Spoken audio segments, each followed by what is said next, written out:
YouTube live stream link, the Zoom webinar link. There's a Zoom audio only connection.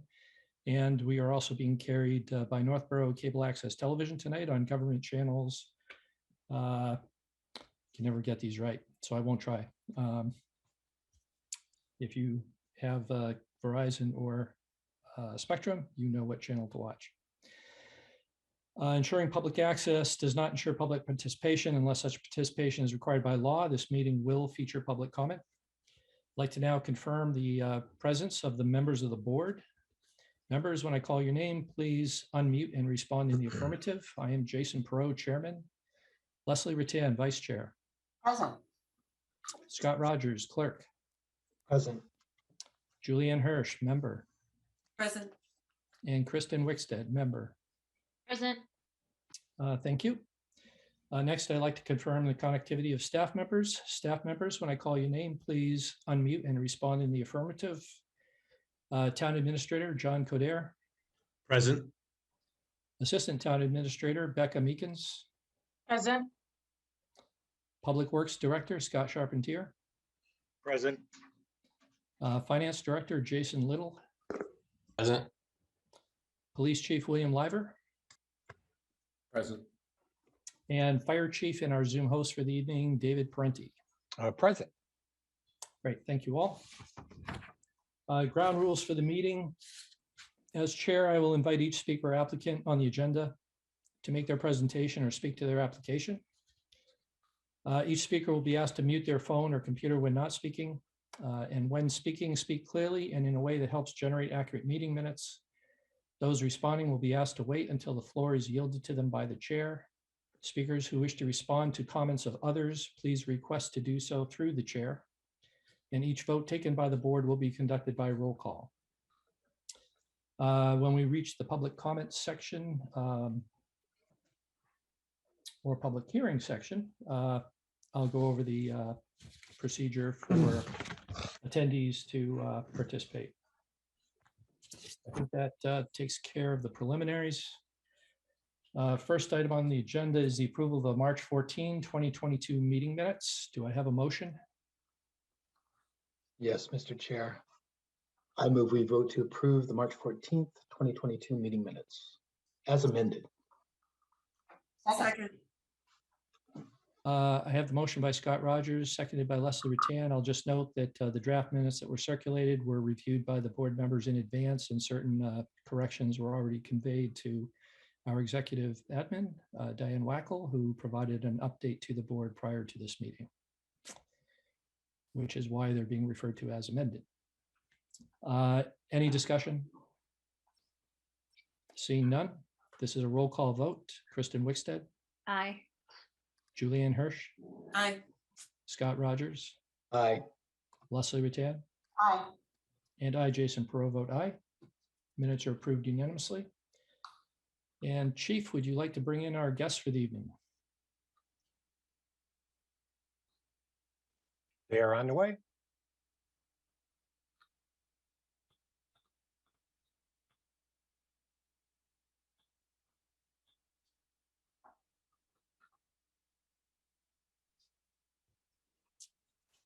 And before we begin, I will announce the agenda item. Waiting for all of our participants to be connected here. And I think we have everybody. Thank you very much. This item on the agenda passed the hour of 7 p.m. We have a discussion regarding Northborough's legislative priorities. And for this session, we have our legislative delegation, Senator James Eldridge, Senator Harriet Chandler, State Representative Daniel Gregoire, and State Representative Meg Kilcoyne. I want to thank you all for being here this evening for our annual review of what Northborough wants and what we hope you can provide. I think you have received copies of the legislative priorities letter that we typically send to identify those legislative priorities and to also provide the specific rationale for Northborough's perspective on those particular requests. Excuse Yes, me. I Senator have Chandler. not received it. I apologize, but I have not received it. it may have gotten stuck somewhere between myself and my staff, but I have not received them yet. If you have, Oh, okay. perhaps email to me, I would appreciate it. Yes, we will certainly send that along. Let me ask the other members, have you, Senator Eldridge, have you received it? Yes, I have. Thank you. Okay. And Representative Gregoire? And Representative Kilcoyne? Jason, I have the letter. You do? Okay, very good. 3 out of 4. And Senator Chandler, I'm sure there isn't a lot in that letter that isn't already familiar to you from past meetings that we've had. A lot of familiar content in there. At this point, I guess, are there any initial comments? I mean, I suppose, let me ask first, Town Administrator John Codere. John, could you just review the highlights of the letter for everyone? Sure, I'd be happy to do that. In fact, I can screen share and just bring the letter up so people everyone can follow along if that works. That would all be right? perfect. Yes, please. All right.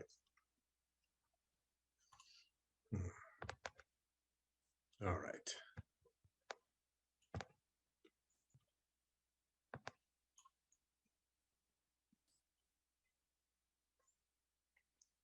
Just trying to move a couple things around so I can navigate here.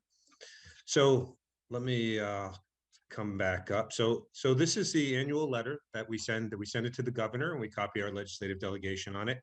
It's really an attempt for all of the boards, committees, and departments of the town to put a cohesive statement together, summarized in terms of things that are most important to us as a community. And we try not to pepper you with hundreds of different pieces of legislation. We know that there's literally hundreds, if not thousands, of legislation that gets filed every year. So what we're trying to do is focus on really our top 2 or 3 key priorities, and then a few other smaller pieces of legislation or initiatives that we're hoping to draw your attention to that you would be in support of. So the first top priority, and this should be no surprise to any of you, you're all veterans to this format, is Chapter 90. So Chapter 90 is the roadway program. This is funding from the state that allows the town to make repairs to our roads, our sidewalks, infrastructure. And one of the things that we've asked for year upon year is a statewide allocation of $300 million for Chapter 90. It has historically, since fiscal 2012, been $200 million. That gives the town of Northborough about $500,000 to spend on their roads, which is obviously not a significant amount, and certainly is drastically underfunding infrastructure investment. Now we have on our own, the town of Northborough has been investing at least $1.1 million in including the Chapter 90 allocation. If the statewide allocation were to move to $300 million, it would mean about another $300,000 for the town. One point that I just want to stress is that, as we included in our letter, if Chapter 90 isn't increased, as I said, it's been $200 million statewide since fiscal 12. After you adjust for inflation, it means that the state support for our local road projects would actually fall by over 42% after you adjust for inflation. So obviously, $500,000 from fiscal 12 is not going to buy you the same amount of roadway work in fiscal 2023. And I'm just going to stroll down. We go to great lengths to explain the state of our roads, the planning process that the town has gone through. And I'm just going to focus on the chart right here. So this chart shows 3 funding sources, or 3 funding scenarios, rather. We have a comprehensive pavement management plan in Northborough. Every single road in our town has been rated. We know exactly the shape it's in. We know what it costs to fix it. And so we put together a funding scenario to communicate to our local boards and committees what's needed. And you can see here, there's 3 scenarios. So the gray line is basically where we've been. So starting in fiscal 15, we've been putting $1.1 million into our roadway maintenance. And it's a combination, about $500,000 in Chapter 90 from the state. There's about $300,000 that goes, that's concluded in the DPW budget, and another $300,000 that comes out of our capital plan. But if you look at the three funding scenarios, the red line is if we only invest the 500,000 we get from the state in Chapter 90. The green line, which barely maintains things, is 800,000, and 1.1 million is that slightly uphill trajectory that we're showing you there. So that's contingent upon all of the other infrastructure. This isn't money for sidewalks or for culverts. So reality is what you've seen, if you look here, fiscal 19, 20, and 21, we've had to make investments in culverts and sidewalks and a few other things. So even with $1.1 million, this is the actual that we've been able to sustain with 1.1 million. We desperately need additional assistance from the state in Chapter 90. Now, I know the governor had filed a $2.4 billion supplemental for 22. And in that was another $100,000 in Chapter 90. It's my understanding that the House and the Senate have declined to take that up. So that's one of the things that we'd like to discuss with you. We need it in 2022. We also need it in fiscal 2023. Now there is, I understand the governor has $100 million for a pothole repair program that I believe is passing through the House and the Senate. That will be very helpful to us. The bottom line is we desperately need a permanent recurring increase in Chapter 90 if we're able to plan and do anything other than just barely keeping our roads at the condition that they're in right now. So, Mr. Chairman, I don't know if you would like me to go through the entire, all the high points through the letter, or kind of take it each section at a time. I think we can probably take each section. I mean, this is, yeah, why don't we have the legislators, provide their feedback on this particular item, since it is our highest priority and significant concern that increases in funding don't seem to be forthcoming. So the two critical pieces here that we'd like to discuss with you is that the support of the governor's 100 million in fiscal 2022 supplemental, and your support for another 100 million statewide in fiscal 2023. I wouldn't mind stepping up here for a minute. I wanted to say the House is actually taking up the Chapter 90 bond this week. My committee reported it out this afternoon. So we'll be bringing it to the floor this week at the $200 million level. To your point, obviously, that we've been having this conversation on for several years now, the additional 100 million is not off the table at this juncture. The chairman of the Joint Committee on Transportation are interested in an update of the formula before we add additional funds to that, given the fact that the formula is from 1972. It's very outdated, and at the current formula, I think probably Northborough experiences some, level of penalization, and I am interested in redoing the formula before we continue to add money into it and to try to get everybody back up and running. I do also want to take the opportunity to compliment you, John, and the board on the pavement management plan. Last summer, I undertook an effort to meet with very nearly all of my colleagues in anticipation of all of this federal infrastructure money that's coming in, some of which we will be spending through an infrastructure bond bill and a general government bond bill, which also came through my committee. In the coming weeks, we expect to start sort of doling out some of those funds. But in the meetings with some of my colleagues, I was taken aback by how poorly the towns and cities they represent are managed. And, if I have money for you, you're going to be able to just go to the list and say, okay, it's going to go to the top 5 priorities. And there are so many communities in the Commonwealth that are not managed like that. And they wouldn't know what to do with the money. And therefore, they'll probably not have as much access to it as folks who are prepared for it will. So I do want to compliment you on that. And I, like I said, I do believe that if we are able to have some success in changing the Chapter 90 funding formula, that the additional $100 million to put you up to 300 that you see this year is still on the table. And I do see potential for us getting that money out to the communities as well. Great. Thank you, Danielle.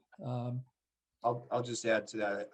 Senator Eldridge, so thank you to the chair and members of all the members of the select board, and John, and again, I echo Representative Gregoire's comments about how well prepared John is with this letter and the board and all their input.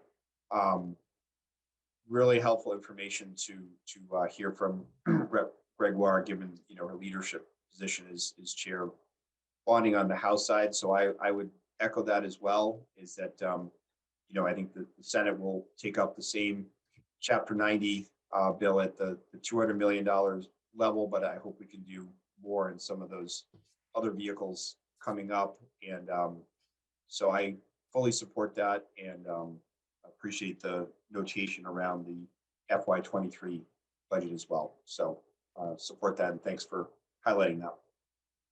I would agree with what my colleague Senator Eldridge has just said. He is very knowledgeable on the subject, and I think we are both in total agreement, and we'll do whatever we can to see it hopefully get to the $300 million level.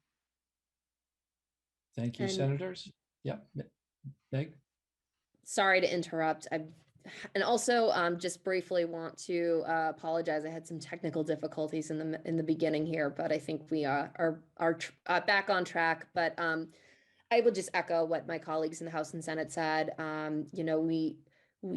think, thanks to your diligence, and John, you especially, thanks to your hard work over the years, you've been able to present a very straightforward and informative example of how this money impacts the town and the community, which makes our ability to relay that to our colleagues at the State House much better. So I just, again, want to thank you for taking the time to put this information together. And we definitely hear the concerns surrounding Chapter 90 and how it impacts the town and its possible future plans.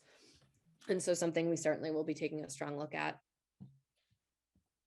Thank you very much. I'm just through the chair, if I may, I'm just Sure, John. curious, is there any other plans? I know that the governor's supplemental of Chapter 90 for 2022, we were very, very thrilled to hear that come through, but it wasn't supported in the House or the Senate. I'm just curious if there's anything planned for a fiscal 22 supplemental. So again, John, the reason that the House and Senate declined to include that is with the anticipation that we are going to address the issues within the formula first and then do the money at a later date once the formula has been changed. Okay, so there's still a chance for a fiscal 22 supplemental to Chapter 90? Yes. Okay, that's great to hear. Appreciate that. Excellent. Thank you, John. I think we're ready to move to the next item, which is Okay. concerns local aid increases. And for this, I'd like to also introduce or mention that we have with us Superintendent of Schools, Greg Martineau, who will have some tie-in for these in particular. John, right. do you want to lead it? Sure. So the second top priority is just general state aid coming into the community, and it comes in a number of forms. The first one I just wanted to touch upon is unrestricted general government aid.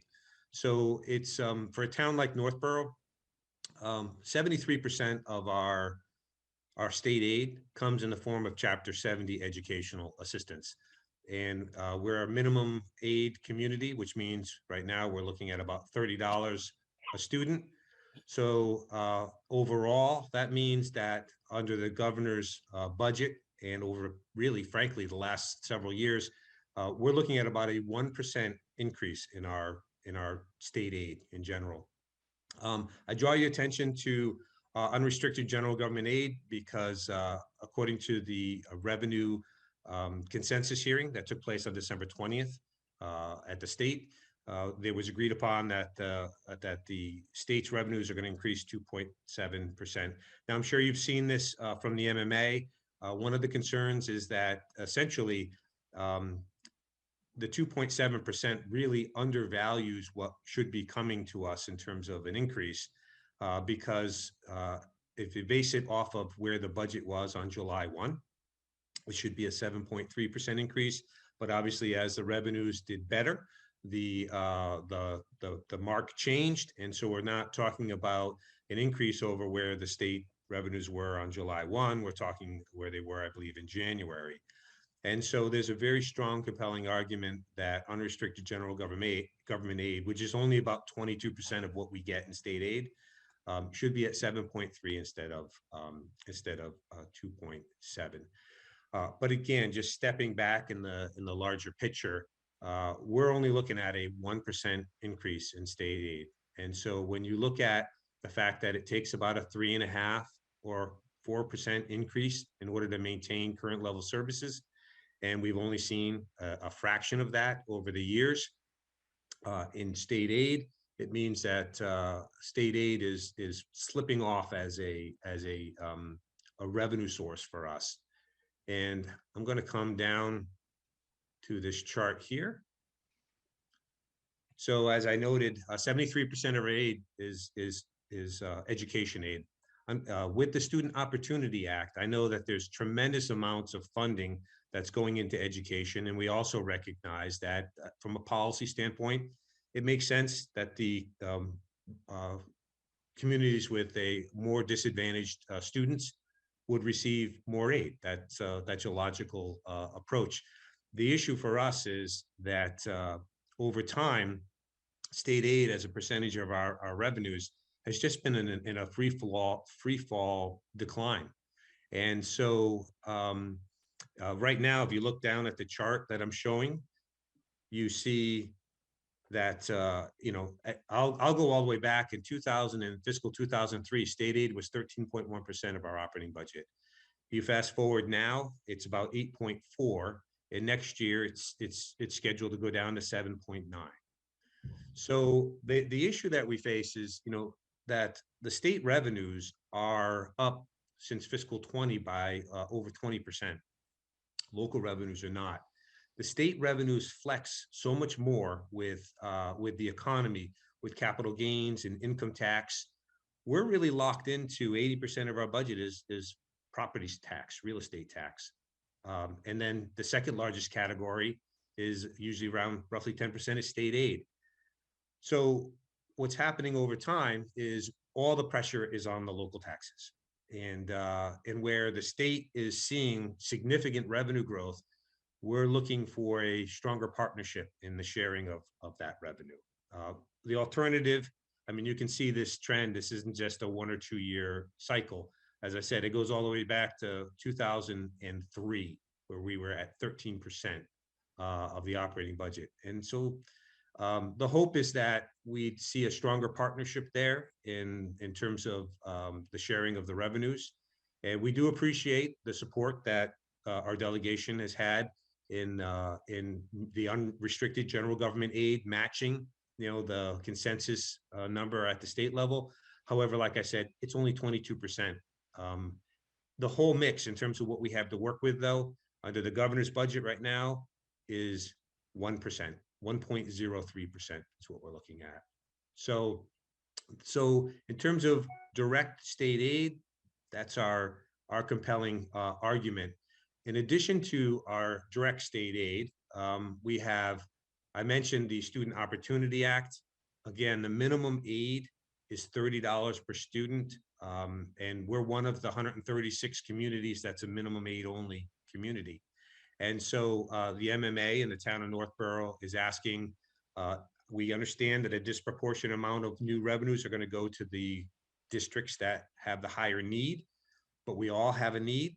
And we'd like to see and ask your support to get that $30 per student minimum aid commitment to the MMA's call for $100 per student.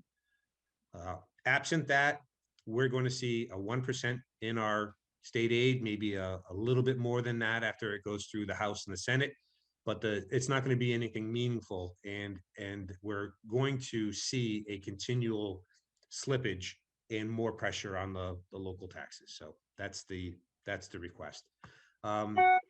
You all have supported in the past pushing. I know Senator Chandler, this is a big one for you, and you've always been a strong advocate for special education circuit breaker funding, as well as most our delegation. I believe everybody has supported getting that to full funding, and regional transportation. We were so disheartened to see the governor's budget not only not fully fund regional transportation, but actually cut it.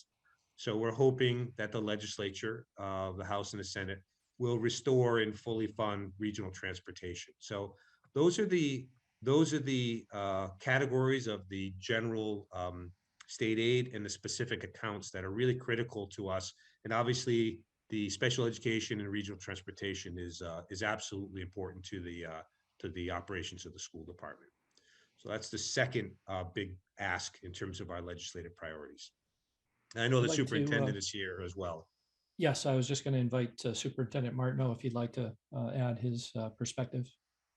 So I'll just echo John Kadir's remarks. I think the one thing I would add is that the foundation budget, the educational funding formula, does have an inflation cap of, I believe it's 4.5%. And also part of our advocacy is making sure that that cap is lifted and you use an actual inflation rate when calculating Chapter 70. And I concur with John. I think increasing minimum aid to $100 per student, fully funding circuit breaker, I think it's $45 million short from being fully funded in the governor's budget. And then regional transportation, I think also it's important to note that the estimates which are drawn for this FY23 budget do reflect some of the drop in transportation spending as a result of remote learning.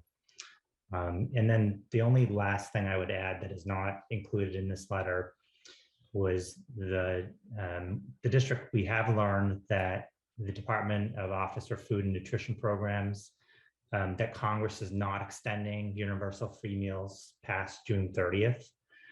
This is deeply concerning, and any advocacy you can promote in terms of having the Department of Elementary and Secondary Education subsidize meals for our families for another year would be greatly appreciated.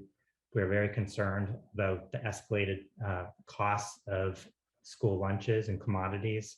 And again, anything that you can do to support free meals for our students for another year is greatly appreciated. Thank you, Superintendent. Legislators, be happy to hear your responses. Let me begin with Senator Chandler. Thank you. I've already had my meeting, by the way, with our chair of Ways and Means, and I have asked for most of these things. One of these, you pass over this quickly, and you shouldn't pass over it quickly. When you start talking about the regional transportation issue, you should be talking about the fact, and you should be reminding us constantly, throwing it in our faces, if you will, that one of the reasons that most communities got involved with regional transportation, with regional school systems, was the fact they were promised full coverage of their transportation needs. We haven't kept our promise. And you must continue to remind us that we promised you something and we have not kept our promise. That's the first thing I would say. The second thing is that the fact that the feds aren't going to be extending school lunches and the free foods beyond June is a disaster in many communities. I don't think it's quite as much of a disaster in Northborough, but it's a disaster nonetheless for those people who need it. It is a disaster, and but in some school systems, this is their meal. This is their only meal they can be assured of. I think you have to remind us of that. I mean, I don't think you're asking for too much with what you ask that your minimum aid go up to $100 per pupil. We owe you that. This is our future. These are our children. And if we don't remember that our children are our future, then we have no right to be leaders in this Commonwealth. Thank you, Senator Chandler. Senator Eldridge. Great. Thank you, Mr. Chair. And again, thanks to John and thank you, Superintendent Martineau. Appreciate raising these points. And I think I could just say that the whole, Northborough legislative delegation supports each of these items. I did have my meeting with Senate Ways and Means Chair Rodericks last week, so did specifically talk about the minimum aid because to John's point, many communities, don't benefit significantly from the Student Opportunity Act. And so that minimum aid is really the only path to, most or many suburban school districts from getting additional education funding. So I mentioned that.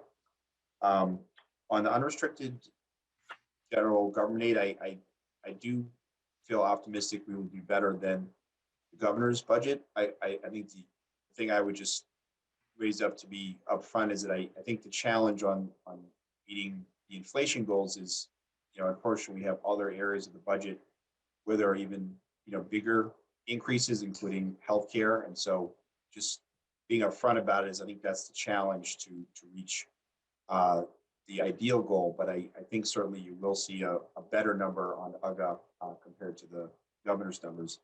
And then I appreciate the superintendent mentioning the free meals program that because of Congress not renewing it, what existed during the pandemic, that's a real concern for low-income families and poor students. So there, as I'm sure you know, there is the bill, the free school meals bill, that's been filed, and at least on the Senate side, my sense is there is going to be a push to add that to the Senate budget. I think it's about $100 million, and we certainly have a lot of revenue, so I hope we can reach that. So I'm certainly advocating for it, and really appreciate your focus on that, because I know Representative Gregoire and I had the chance to go to the Marlborough public schools just to see their free lunch and free meals program. Is very, very impressive. That no questions asked, no barriers. So that should be the case for all schools. So thanks for mentioning that, and I'll be advocating for that as well. Thank you, Senator Eldridge. Representative Gregoire, any comment? Sure. I just want to add to John. I certainly understand the concern over the governor's budget proposal. I want to have you rest assured that that is merely a proposal. The House proposal for our budget will drop on Wednesday, April 13th. And historically, the further we get into the year and the clearer we are on our revenue picture, the more those numbers go up as this process goes forward. So it's highly likely that the House will include significant addition in dollars to a lot of the areas which you're discussing. And then when the budget then passes to the Senate at the first week of May, it's likely that they'll add even further additional revenue. So the governor's budget, while I certainly understand you would look at it and be concerned, I want to make sure that we are telling you that our numbers will be higher, especially with the crazy revenue that we're seeing that was highly unanticipated. And it's coming from everywhere, basically. And then I would second what Senator Eldridge said about the food insecurity issue and about the school meals. And Representative Kilcoyne, I was going to speak to the fact that she attended a briefing on it that occurred at the couple of weeks ago. So it is something that is already on the minds and hearts of legislators. And we actually have a food insecurity caucus in the House, in the Senate. And it is something that they are already working on diligently to ensure that issue is met throughout the process of this budget. Because, like Senator Eldridge said, we obviously don't want healthy kids who hungry kids who can't perform in school. And as Senator Chandler said too, some of these kids, it's the only food that they have access to. So we want to ensure that source of food for them continues. Thank you, Representative Gregoire. And Representative Kilcoyne. Thank you. I won't, belabor the points my colleagues already made. Just, did want to echo, as Chair Gregoire said, our budget will likely look quite different than Governor Baker's. So I would hope to see some higher numbers there. I also appreciate you pointing out the importance of circuit breaker funding along with the regional transportation reimbursement funding. Those are issues even before I was elected. We understand are critical to ensuring our schools have the resources needed to adequately provide for education.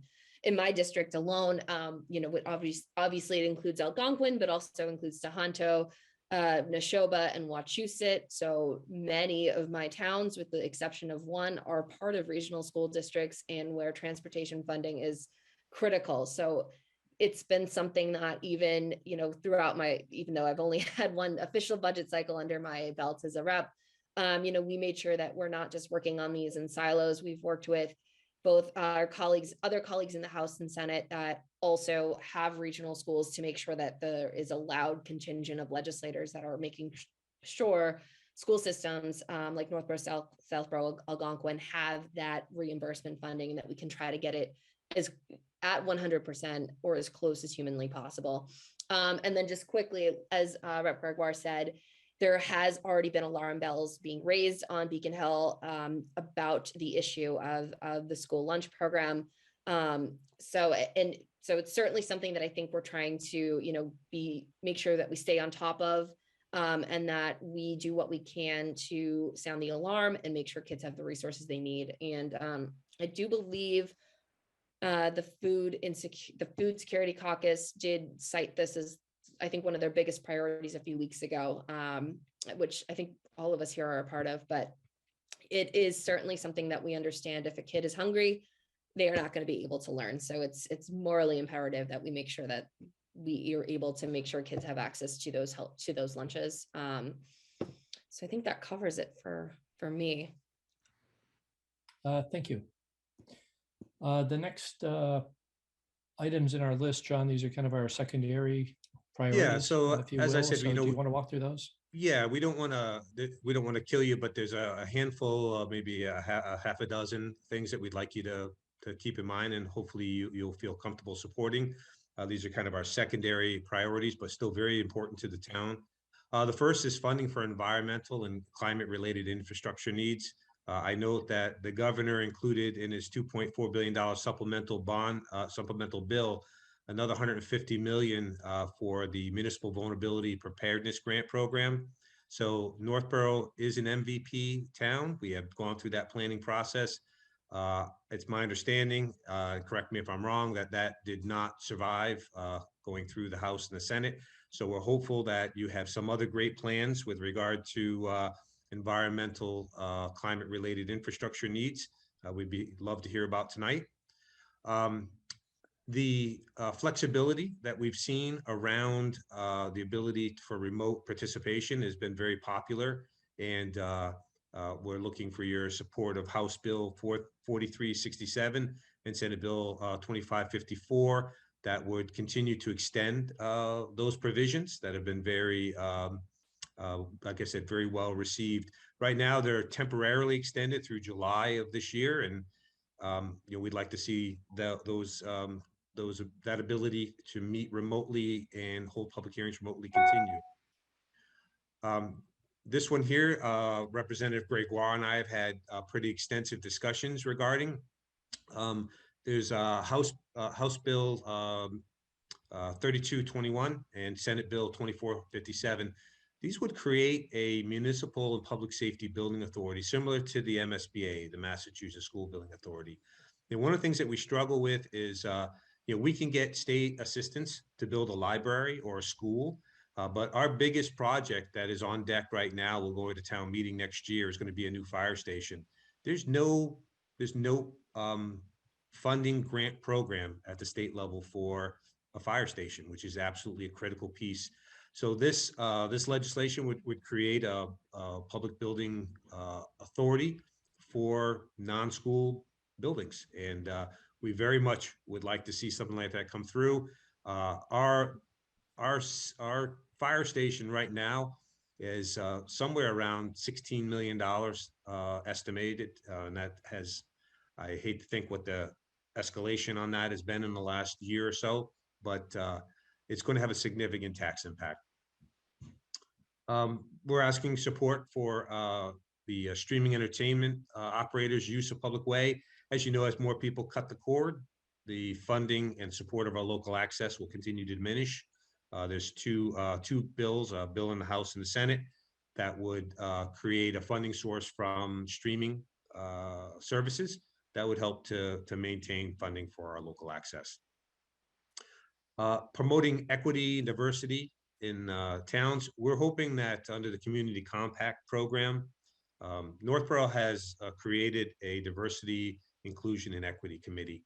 They issued a report to the board, and there are some things in there that would require or recommend further planning.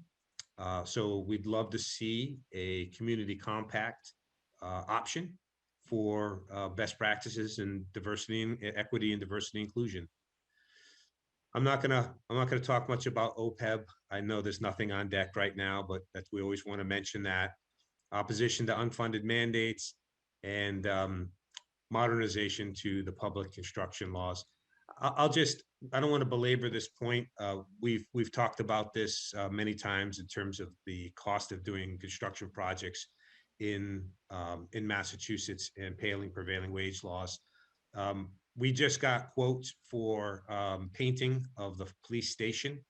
One was by a local painter who quoted $13,000 and change. And then we got prevailing wage quotes, and they were over $50,000 to paint the police station. It would be helpful to exempt projects $100,000 or less, so we can use local vendors, local businesses, and that's our pitch. So I don't know if we want to pause and we can talk about any of these. Yes, why don't we cycle through once again, and feel free to comment on whichever of these topics have caught your interest. I'll begin again with Senator Chandler. Well, I'd like to start at the end, actually. So if you would move it to the very last one. I think this is the first time we've talked about $100,000 or less removed from prevailing wage. Am I right, John? Well, we actually, our delegation submitted special legislation, a home rule petition to exempt 50,000, and it never made it out of the rules committee. So, well, it kind of makes a lot of sense. I think. I mean, I've seen your feelings on the subject. Shall we say, grow, and in terms of the realities of working within a certain level of a certain level. I think it'll be interesting to see whether we can do anything about this. You talk about the excessively high public construction costs within the Commonwealth. I think we're aware of this. Could you move it back up again? Sure. I'm sorry. And I know how you feel about unfunded mandates. So I've heard about it for a lot of years. So I know very much. You should check out the auditor's report that just came out about unfunded mandates, how much it's hurting us right now. Well, I'm sure you've seen the press release. I won't belabor the point. I mean, you were ahead of your time. What can I say? Way ahead of your time. But you're ahead of your time about most things. So I appreciate that. The promoting equity and diversity in cities and towns, I think, is absolutely critical. We're seeing in every city and town that we represent. And the tensions that develop around it are causing all kinds of problems. One more up. And the cable television. I find this to be, as you probably know, I have a television show on cable access television. It's everybody's television program, basically. Anybody can have a show. It's a wonderful thing. And it may be a way of basically doing more with it. It may be a way of making up the bulk of the annual budget for the cable television. I would hate to see anything happen to make cable access television go out of business. So I basically, I have no problem. Of course, you know, this is the last time I will be before you in this role. So whatever I'm saying without having to really be concerned about making sure it happens. Although I am very. So you can tell us what you really think now. I'm telling you what I really think. I agree with most of what you're doing here, but. Don't worry, Senator Eldridge is going to take care of all this now. He will, he definitely will. But he's not going to be around either. Remember, He's still around. He's just not going to be our direct senator, but he can still carry the water. Your direct senator, but so you won't have Senator Eldridge to deal with in the future, which is too bad because I think he adds a sense of balance to everyone here, and I think it's a positive thing. I can say this for I think for our delegation. I don't personally have any other town with a city manager or administrator or a select board that is as competent, as hardworking as you folks are. And it has been a pleasure over the many years to deal with you because you are so ahead of the game, so ahead of the game. So I commend you for where you are and what you've done, and you keep us on our toes. And I will miss you. So, thank you. Thank you very much, Senator Chandler, for those very kind words. We'll be throwing some kind words back at you before we're done this evening. Next up, Senator Eldridge. Any particular items you'd like to comment on? Sure. Yeah, and I you know, there's a lot of content here, so I won't repeat what Senator Chandler said, but some of the items that also stood out is to me I appreciate you pointing out on the municipal vulnerability preparedness grants that those were not in the sub budget. So that's very popular. I think I was at one of the MVP meetings early on in Northborough. So Northborough's done a great job with that. So that's something perhaps we can get into the FY23 budget, because that's been very, very popular and very helpful for climate resiliency.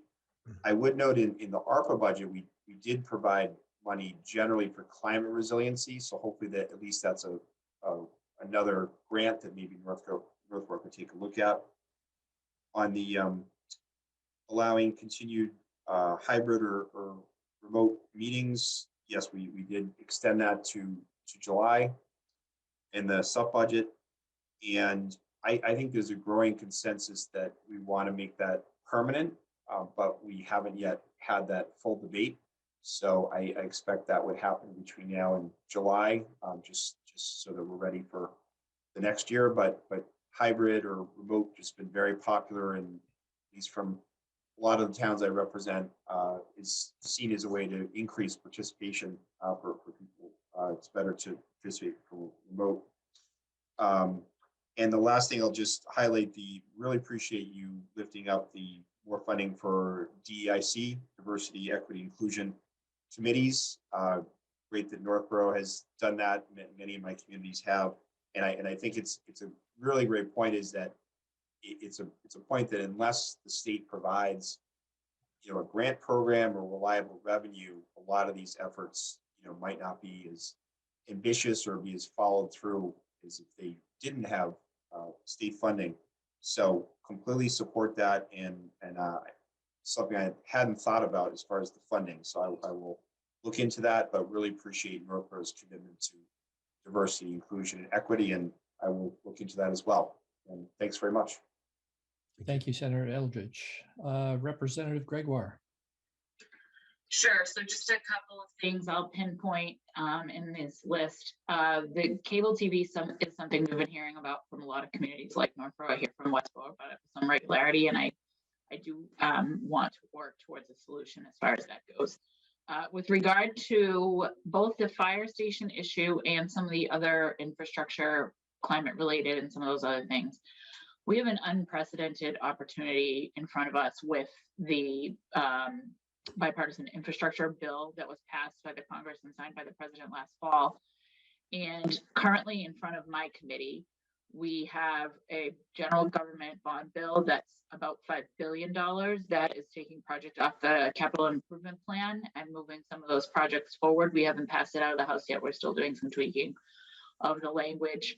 And additionally, the governor filed another bond bill recently that it's been put before the Joint Committee on Transportation, but I believe we're going to have a joint bonding and transportation hearing on this additional $10 billion of money, largely taking from some of the federal money that we have in front of us. So I think it's an opportunity to discuss some of these things that you and I have discussed, John, about the municipal buildings. And I think more importantly, it's a direct opportunity for Northborough to have access to some of the funds that it needs regarding green infrastructure and roads and bridges and traditional building infrastructure. And I feel like I spend all of my life talking about fire stations because Marlborough is also going through the same process right now. And I'm actually hopping on their city council meeting at 8 o'clock to watch. But there were some fireworks at a committee meeting last week, so I want to see it through. So certainly something that we're aware of. And you know, this federal money, it's a once in a lifetime infusion of dollars, and it's giving us an opportunity to fundamentally change the way we govern and the way we invest in our communities.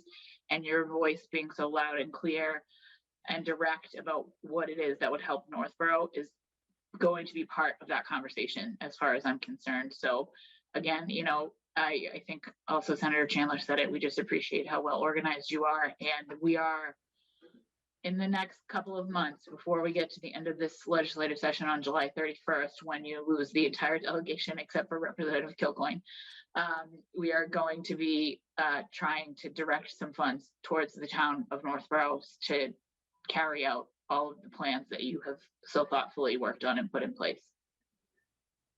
Thank Oh, you. and then just one more thing Yes. too, as far as the COVID extension of COVID, the House and the Senate have both agreed on legislation surrounding the no excuse vote by mail and some of the other provisions that we were put in place during the pandemic. And there is a conference committee that has been appointed, has not yet met, but it is, I think, the goal of both the House and the Senate to have those extensions in place permanently in time for this year's September 6th state primary. So I think there's a pretty serious commitment from both the House and the Senate to get to yes on figuring out how to permanently extend those COVID voting protocols that we put in place. Great. Thank you very much, Representative Gregoire and Representative Kilcoyne. I apologize for all the formality here. I'm trying with screen sharing. You can't see the participants. I'm trying to help out the person who will be writing the minutes of this based on the audio and video to track who's speaking throughout. So I apologize if it seems a little formal. I totally appreciate that, and don't feel the need to apologize. I felt badly earlier because I feel like I don't know where to direct my eyes when I'm doing these types of Zoom meetings, even though it's been 2 years. So if I look like I'm staring off to the side for those watching, I assure you I'm not, but just trying to keep my screen in place. But I don't want to, spend too much time going over what I think my colleagues really adequately, I think, addressed. John, like, this has been, I know, the chorus of the night, but the way that this is presented to us, the way that you were, and I say this to the board as well, I should thank the entire town for being able to present us with really straightforward, informative, and detailed priorities that really help us do the work far more easily. And John, I know you and I have had conversations regarding the fire station and the expense that it will be for the town. I think that, like Representative Gregoire said, there is some, I think, really significant opportunities coming forward where hopefully we can try to find a way to direct some resources towards that. But long-term, I think it is obviously, our public infrastructure is something that every municipality or city needs, and many of those are aging. And I think that your recognition that this is a need that throughout the Commonwealth is important is a good one. I think that regarding some of the flexibility in municipal government that you addressed to, I know I've been hearing from many of the local officials in various communities that there certainly were some benefits to some of the remote options that were provided for the pandemic on how you conduct businesses. I know that some of the bills that were addressing making some of these things permanent in terms of changing town meeting law are still before the municipalities committee. So I know that they're taking a look at these things now, but I think until then, where we're still a little bit uncertain where we are in terms of the pandemic, how far we are in terms of being able to return to normal, those things are still up in the air. So we have extended it, I believe, in this up till July.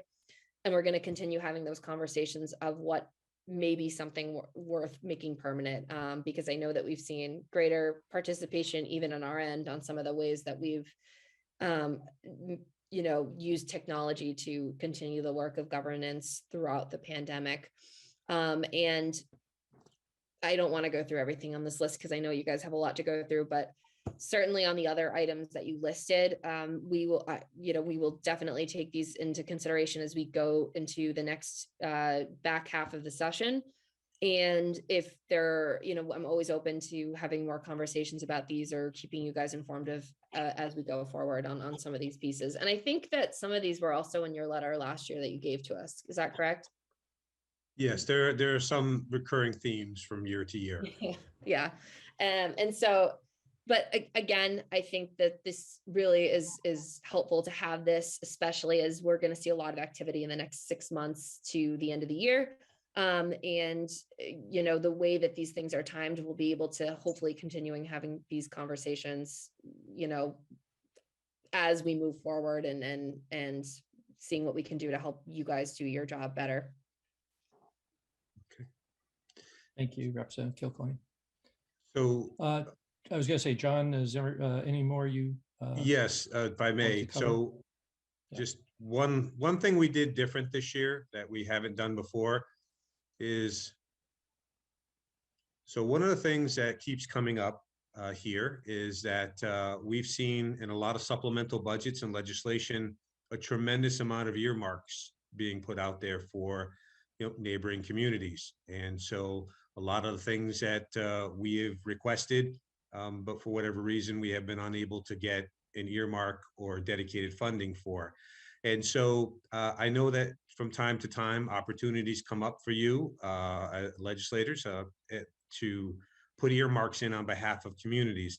And we have communicated those. I know I've communicated those to you, but for whatever reason, Northborough has not seen any success lately.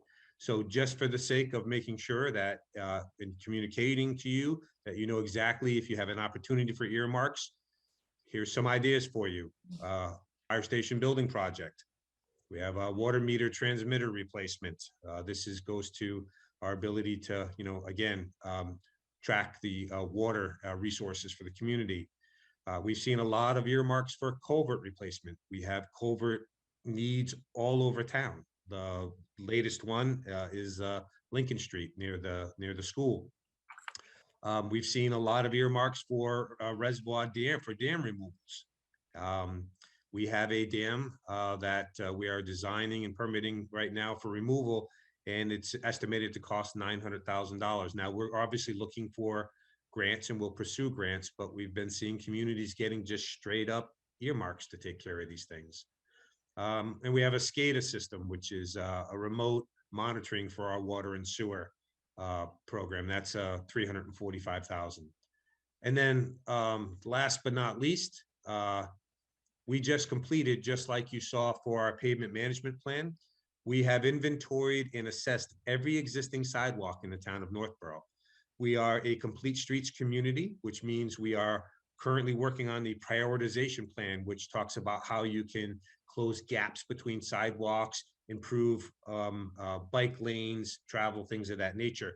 But right now, we know based on our assessment that we have $1.5 million backlog in sidewalk maintenance that needs to be done. So just like you saw in the pavement management, we need to be spending minimally $200,000 a year just on sidewalks in addition to what we spend on roads. But preferably, if we want to make any progress at all, $300,000 a year on sidewalks just to start getting on a good uphill trend. That's not building new sidewalks. This is just taking care of the ones that we have. So just infrastructure in general, and again, Chapter 90 funds would assist with this, as well as complete street grants, which we're applying for. But I'm not sure why we haven't had any success with earmarks. It seems like most of the communities around us have done a little bit better than we have. So I just want to make sure that you have these. And if there's an opportunity for you to submit for them, we would love for you to advocate for us on these.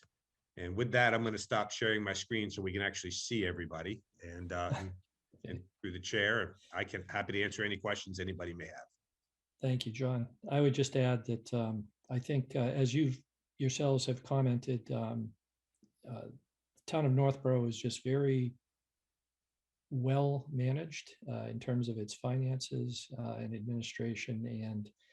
And to whatever extent we can benefit from some funding assistance for the several things that we've outlined here tonight, you can be assured that that funding will be used effectively and efficiently and responsibly. I just want to give a great deal of credit to the town administrator and his staff. As board members here, we operate at kind of the high level policy making level, and it's the town administrator's staff who are providing all of the data and detail and analysis and rationale for these many requests. So your compliments in that direction are well directed. Let me, I guess at this point, let me go to the members of the board and see if they have any comments or questions that they would like to bring up at this time. I'll start with Vice Chair Leslie Rattan. Good evening. Thank you, legislators, for being here. I really appreciate it very, very much. This was actually a very productive session, I thought. I know a lot of these items have been in our legislative priorities letters for many years. And so I think you know by now that we mean it. So I think we're not just like throwing things at you and to see what sticks. And there's some common themes that we've talked about every year, and I know that you take it seriously as well. So I'm hearing a lot of positiveness from you as far as a lot of these items go. And I know that as far as I'm concerned, I like hearing the positiveness about the flexibility to address COVID-19, because I know that residents really have enjoyed being able to sit at home and turn on their computers and laptops and tune in very easily, as opposed to having to traipse over to town hall. So I think that as transparent as our board is and strives to be, it makes it easier for residents to see that and to understand that we're trying to make it easy for them to tune in. So whatever we need to do to further allow that, I think is beneficial. It brings people in, it makes people feel like they're involved. So the more that we can do, the better. Also, the Municipal Building Authority, I love the idea of that so much. I have worked fairly extensively with the MSBA. I've been on some feasibility study committees, and of course was with the Lincoln Street School Building Committee. And just to have something like this so that towns can be encouraged to look further and maybe actually consider some municipal building upgrades and renovations. So I think that's a fantastic idea. And yeah, those are the two main things I just wanted to mention, but I thank you very, very much for being here. Very, very informative and helpful. We appreciate it very much.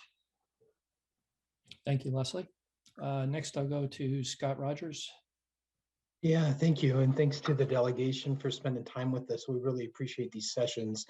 And as you've seen, we're pretty consistent, right, in the top priorities that we have.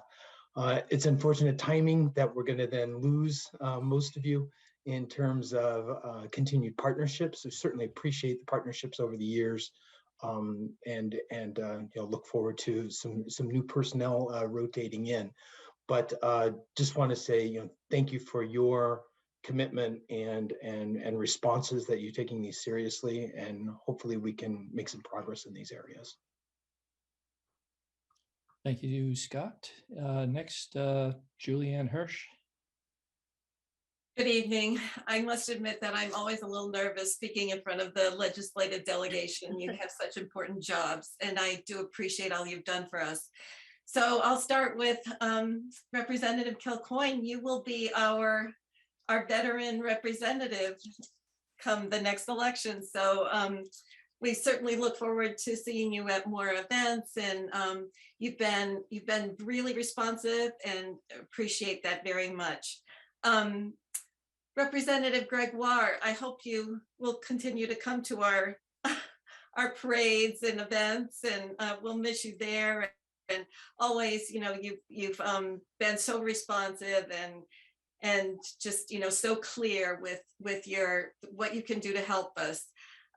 Senator Eldridge, I have to say that my favorite thing about you is that, or one of my favorite things is your devotion to the climate. And I hope you continue to do that. We'll miss you. And Senator Chandler, I don't know what to say. You have been a trailblazer. You have been a role model. You've helped us in more ways than I think you know, as someone who has taught us how to solve problems. And I wish you the best in your retirement.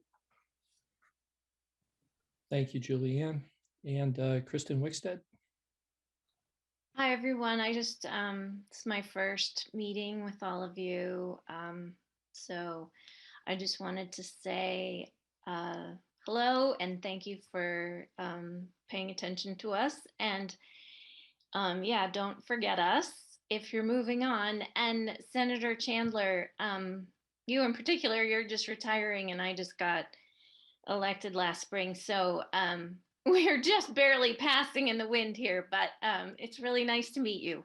And it's nice to see all of you. And good luck to everyone and to all of us. I think it's great. We're all working, basically, it sounds like we're all working on the same things. And I really appreciate that. Thank you, Kristen. Leslie, you have another comment? Yes, now this is a time I also wanted to add that as far as Harriet goes, I will always have wonderful memories of the various sessions about the composting bill. And Going on, we are still in process. yes, Not give up hope. yes, I am very happy to hear that. It seems it goes back so far, but I have some nice memories of sitting in on some sessions and some interesting discussion. And I think it's fantastic if that can continue. I think that's very, very important. And I want to thank you very much for spearheading that and trying to get that moving along and doing everything you did for that. A couple of the notes I wanted to add, though, is that you were the first female elected to the state Senate from Worcester, and which is wonderful. You are truly a role model for many. And I want to congratulate you on March 11th, 2022, being named Harriet Chandler Day in Worcester. I thought that was very nice. Thank you. It was unexpected. Yeah. Very unexpected. So congratulations and thank you very much. Wish you the best of luck. Thank you, Leslie. John? So I'm going to pile on here. First, I want to thank Senator Eldridge for all his years of service and working with the town of Northborough. And it's his dedication to the climate is one of the things we're counting on as we move forward in some of the bills that we're looking at. Danielle Gregoire I'm going to miss you terribly. We spent a lot of time at nights and weekends talking. Really, I can't even tell you how accessible Danielle's been for us and responsive her and her staff have been to the things that have come up in Northborough. Really going to miss that excellent working relationship. And then Harriet Chandler, I don't know what to say. You've been here for the 20 years I've been here working together. I've spent quite a bit of time in your office in Boston. One of my favorite memories was in your office as you were acting Senate president.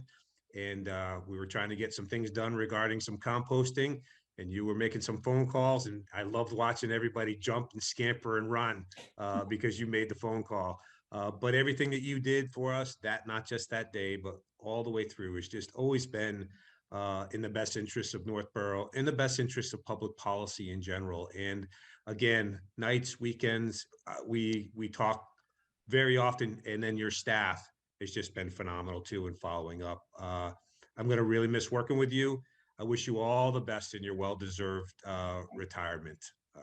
And Megan, you got a lot to do now because you got to pick up the slack from these three veterans moving forward. So, I just say that this delegation's worked well individually. You've worked well with us, and as a group, you've worked well together. And I hate to break up a winning team, but I understand change is in the air. And but Senator Chandler, I hope you won't be a stranger, and you're welcome. And you are welcome here anytime you want to come by. We'd love to see you. So thank you. Superintendent Martineau, would you like to comment? Yeah, so I won't repeat a lot of the remarks. I concur fully, and Senator Chandler, on behalf of the former superintendents, Dr. Charles Cabron, Christine Johnson, and all those who've served in the past, we have great appreciation for your leadership, your advocacy for education, and I think you have made an impactful difference to the community of Northborough, and we are greatly indebted to you. So thank you, and we wish you the best in your future endeavors. Your schools speak for themselves. Mm. They're outstanding. Thank you, Superintendent Martineau. And I will just add my comment. I won't repeat the compliments that have already been issued. The good work that all of you have done over these years, we certainly appreciate all of that, and we've benefited very strongly. What I guess what I would add is that because we are undergoing such a great amount of change here in terms of representation, I would invite all of you to contact your counterpart who will be representing Northborough and provide whatever perspectives or insights or advice you might have for them, so that they can come up to speed quickly, so that they have someone that they can turn to for advice if needed.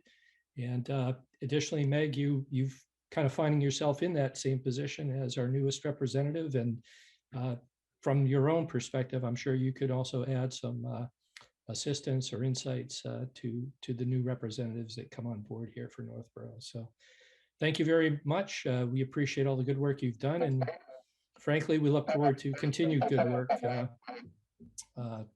at the state level, even with the change in representation. Jason, if I could just jump on quickly, I think we'd be remiss if I didn't, on behalf of the delegation, congratulate the Algonquin girls hockey team for their recent win in the state championship. Representative Kilcoyne and I have been working on we're going to bring the girls into the State House and give them the royal treatment. So John mentioned winning team, and I thought I'd take the opportunity to congratulate those young women. I can't imagine how hard they worked and how much they deserve to be honored and feted by everyone. So I think it's only appropriate that we do it in this public way. So I apologize for taking over for a minute. And I hope you No will problem. move over to the House, to the Senate as well, so that Senator Eldridge and I can do the same. Absolutely. Nice. John said he's taking me out to lunch that day, so I will be there. It's quite an accomplishment, and certainly I'm sure a visit to the State House will be certainly appreciated by them. It's a well-earned recognition. If there's nothing more, we thank you all for being here this evening. Thank you. And we will all wish you well in the future. Thank you very much. Thank you very much. Great to Thanks see for you. all your work.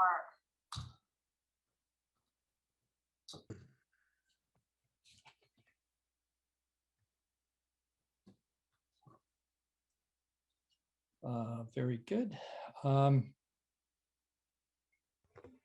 Chief, could you bring in the members of the Northborough Appropriations Committee? Yep, we're getting in now, sir. And we will bring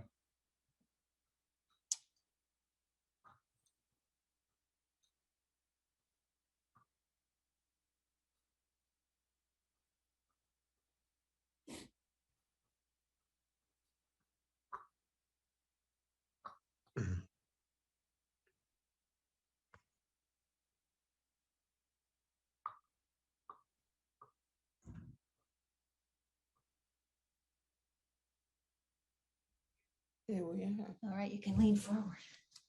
The next 5 minutes. excellent. Do we have I think that's got them everybody? all, sir. Camera's right up there on top of the screen. Okay. You want to look in there. Just see if I can find everybody here. My Brady Bunch. Maybe it's not looking. I think Janice Height is coming in as George Brinkle. Yes. Yeah. I'm at his house. And do we not have Rick Niebuhr? Oh, there he is. He's yeah. And Bob D'Amico's on too. George Brinkle should be coming in too. Yep, he's there. I think I got everybody. Where's George Brinkle? He's not. He's here. Oh, there Yeah, he is. He's here.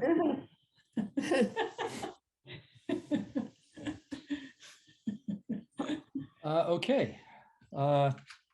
for this segment of our show. This is a joint public hearing of the Northborough Board of Selectmen and the Northborough Appropriations Committee for the fiscal year 2023 proposed budget.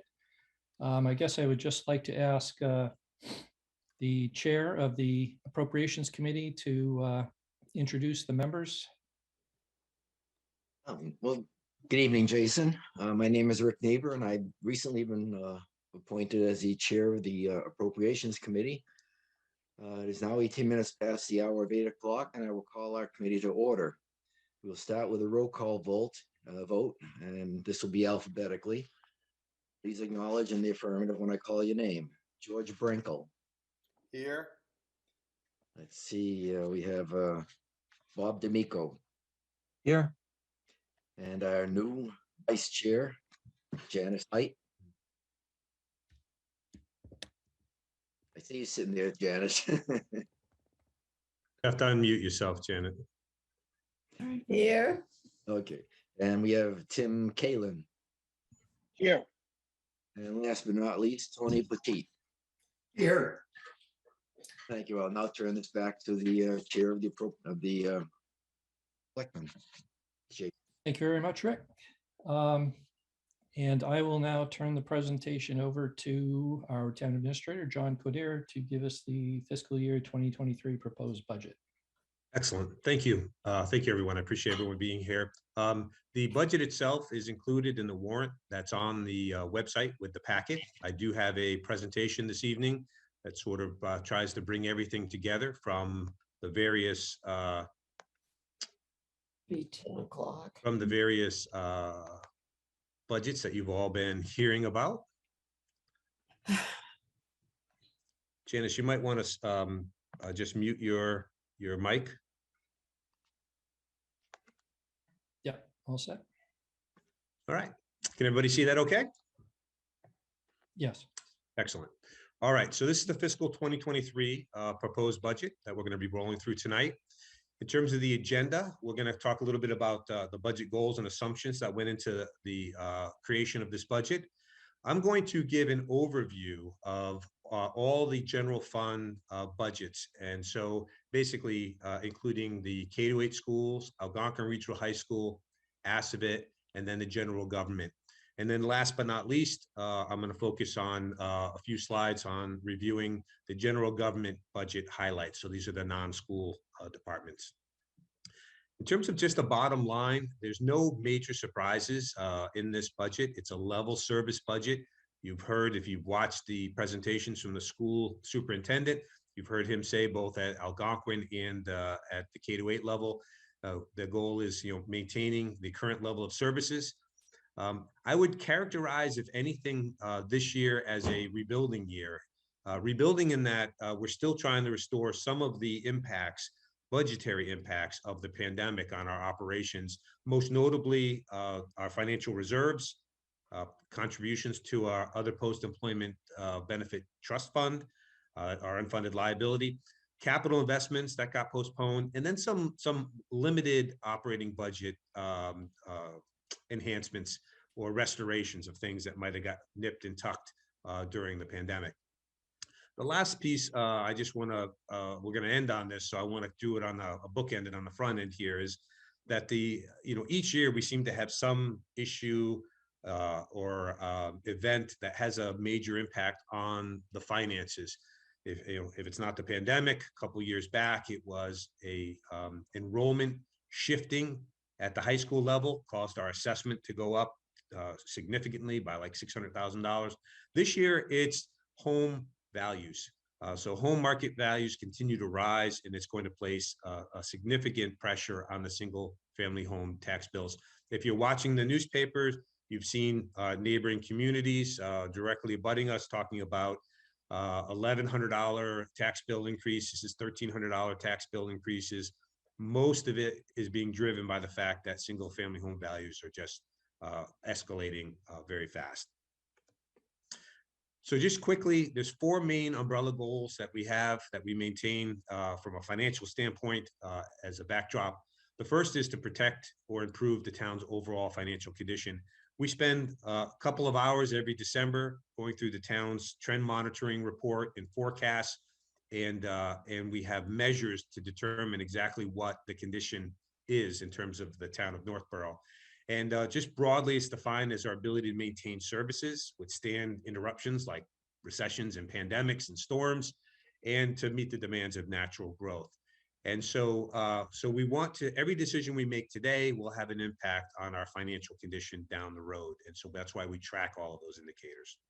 The second is this budget is without gimmicks or unsustainable practices. So we're not putting large amounts of one-time revenues in the operating budget. We're not pushing expenses or impacts off to different fiscal years. This budget that I'm going to present this evening is in conformance with the town's comprehensive financial policies. The third is to maintain Northborough as an affordable place to live and operate a business. This one is going to be a significant factor for us. As we discussed back in December, when we did the trend monitoring, the forecasting, we know that single family home values are up. That's going to cause single family home tax bills to escalate. But we also have a few significant projects on the horizon. We have a fire station project, a town hall project, and within a couple of years, we're looking to move forward with the Peasley Elementary School. All of those things are going to have significant tax impacts as we move forward. So we want to make sure that we're smoothing those impacts and managing that in a way that doesn't create significant spikes. And then last but not least, the thing that's always difficult for folks maybe that have a short-term perspective, looking at a 1 year, 12-month budget, is that we want to make sure that we're protecting our long-run solvency with things like the amount of debt we take on, our pension obligations, our OPEB liabilities, and our capital investments. And two of the things that you'll hear me talk about tonight are a need to get back onto our funding schedule for our OPEB liabilities and the need to get back onto our schedule for our capital investments. Those were two things that were delayed as we got through the pandemic. By way of background, and this is always important to know where you've been most recently so you understand where it is that we think we are going immediately in the upcoming fiscal year.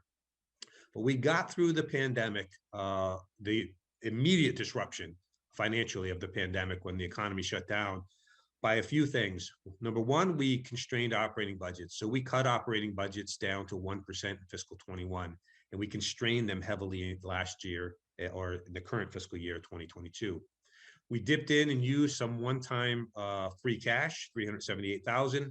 We stopped putting money into our rainy day fund. So typically on an annual basis, we put $200,000 into the stabilization fund to maintain a certain level of reserve ratios between 8 and 10% of our operating budget. We have not done that for 2 fiscal years. We postponed a significant amount of capital in fiscal 21.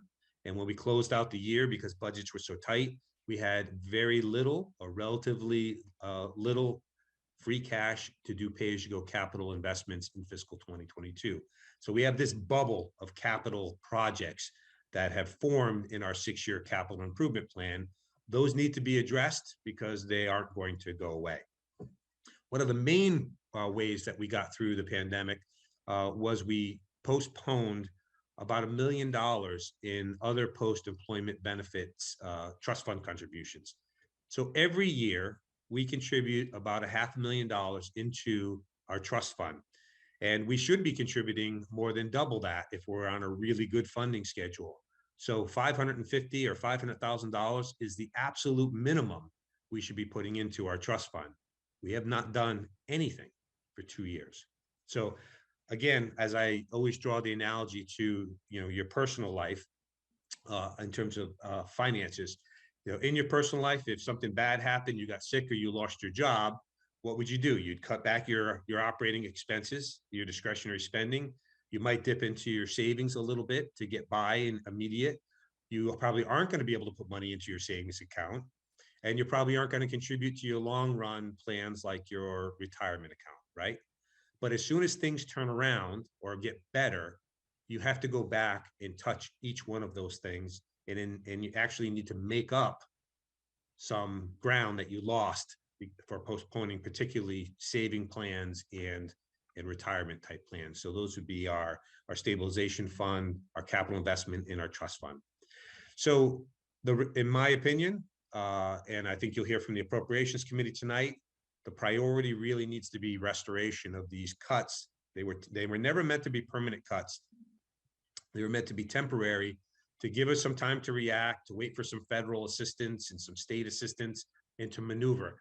And I'm sitting here today and telling you it worked absolutely perfectly. We got through this pandemic without cutting any core services, and in some respects stepping up considerably to provide additional enhanced services, especially with regard to public health. So so again, we need to come back to these expenses, and you're going to hear me talk about these tonight. So in terms of the fiscal 23 budget assumptions, let's just start with taxes. We are going to see a significant tax impact. We talk about this in December, but the tax increase is limited to Prop 2.5. So there's no override, there's no use of excess levy capacity. So the tax increase and the increase in the revenues for taxes is a standard Prop 2.5 increase, nothing unusual. We are not using any financial reserves to prop up this budget. We always, through our policy, bring $500,000 forward in free cash to support the upcoming budget. That is a less than 1% of the operating budget, and that's the target under our policy. We need to return, and this budget tries to do that, funding for our OPEB trust fund. So in the tax base is $300,000 of funding for the OPEB trust fund. It is not the full 550, as you know from your last meeting. The proposal was to use 250,000 of ARPA funding to help us phase it in so we don't have a spike in the tax impact. And then next year, the plan would be that it would all be back in the tax base just like it was prior to the pandemic. But right now, under the taxes, we're only looking at 300,000. We are returning to contribute to the stabilization fund beginning in this year. We haven't done that in 2 years. As your budget increases, but your savings do not, as a ratio, it will decline. So we do need to start contributing back. The 200,000 for stabilization fund would come out of free cash, so there'd be no additional tax impact. So we're not really spending that money so much as designating and setting aside in the savings account. And then last but not least, under the capital improvement plan and the capital budget, which I'm not going to be getting into this evening, I'll give you a brief presentation that at your next meeting. We do need to get back to funding those capital projects. In terms of the revenue assumptions, we refined these since your meeting in December, and I've given you at least 2 updates with regard to the budget over the last month and a half or so. But tax receipts, again, it's a Prop 2.5 increase. You'll say, well, why is it going up 3.5%? Well, it includes debt exclusions that were approved by the voters for the high school project, the library, the senior center, Lincoln Street, and some of the short-term debt for the fire station. We're only looking at $40 million in new growth. We've talked extensively when we set the tax rate back in November about how the town is not going to see any real significant development moving forward. We're approaching build out. The last significant area, industrial commercial area of the town is now largely built out. So new growth revenues at $40 million for fiscal 23, and we're going to see that drop down to about 30 moving forward. Local receipts, motor vehicle excise, hotel meals, licenses, things of that nature, continue to recover slowly. We had a big bump when the economy opened back up, but then we've seen things sort of flatten and taper off. So fiscal 23, our local receipts are level funded at $4.17 million.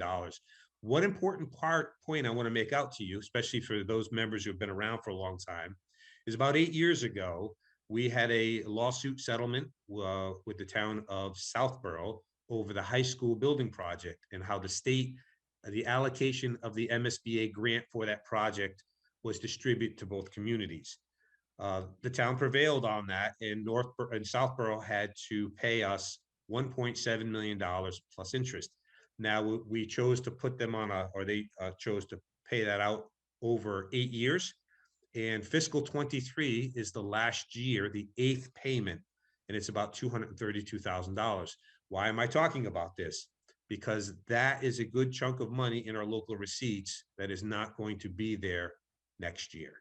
So automatically, we're going to see if our local receipts grow, and hopefully they will this upcoming year.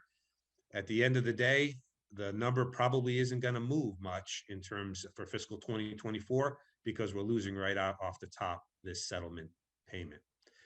If you're wondering, the debt for that high school building project goes on to fiscal 2027. So the bill is still there.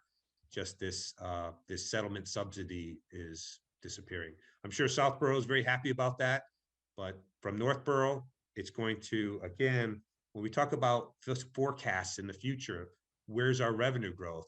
You just heard from our legislators, state aid's going up 1%. Local receipts are going to be pretty flat for this year and next year. You know, all the pressure is on the tax bill.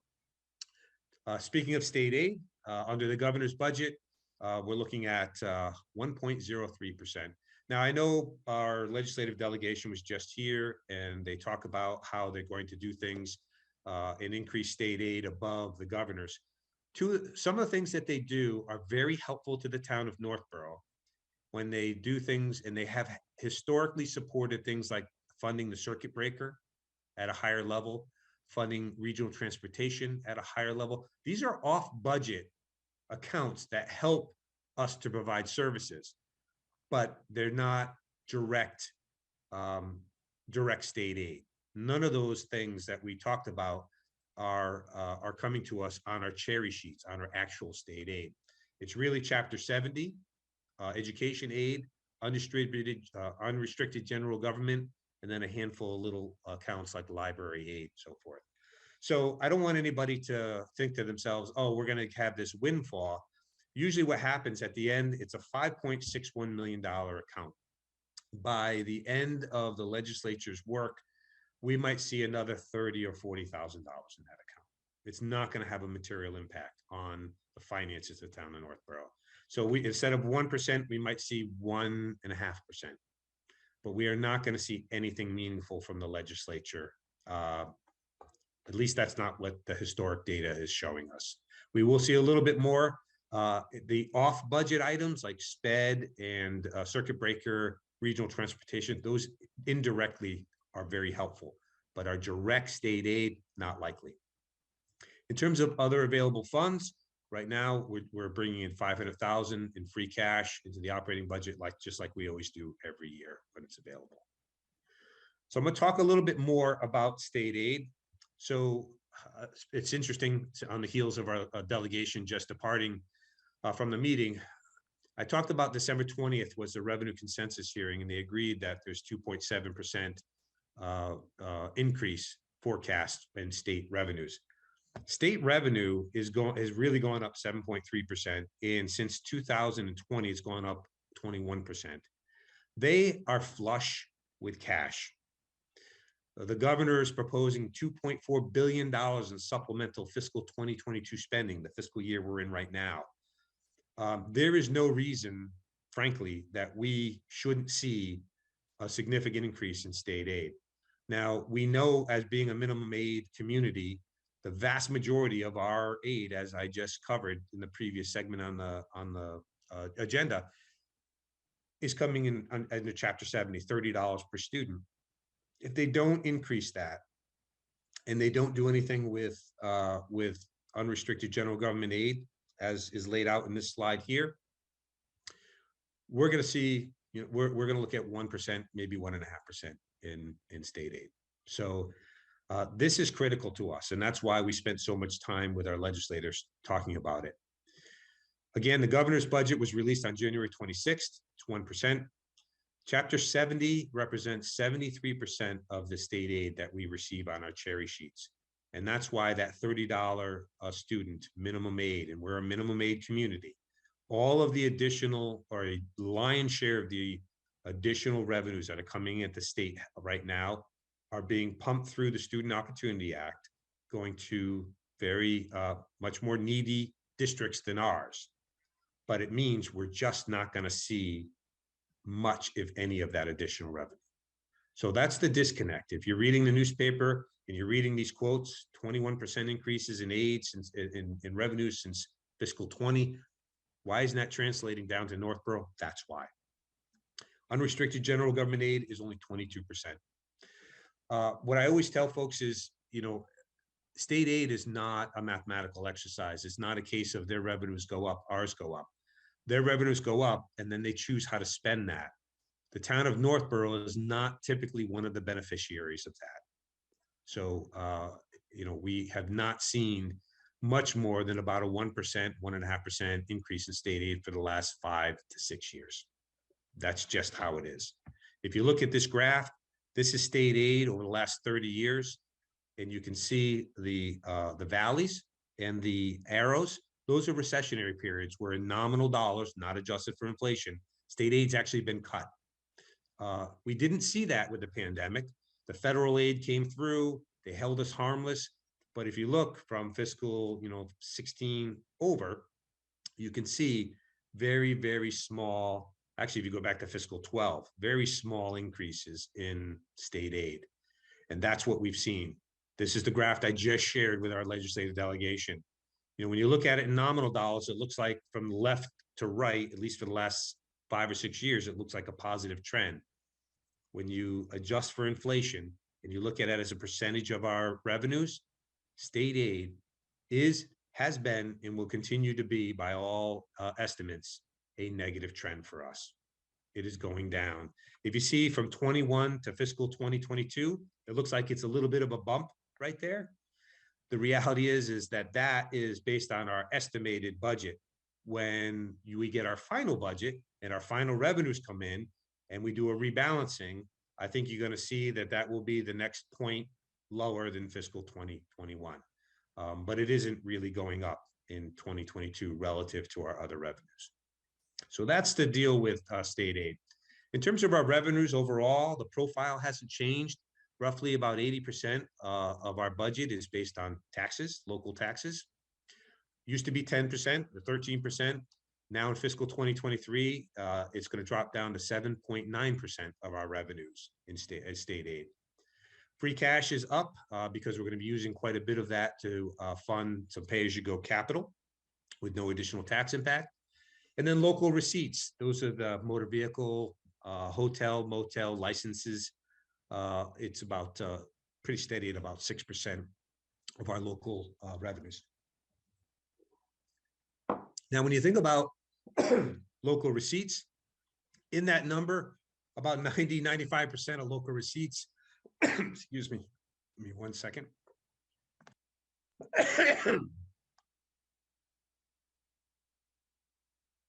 About 95% of that little slice of blue pie right there is motor vehicle excise.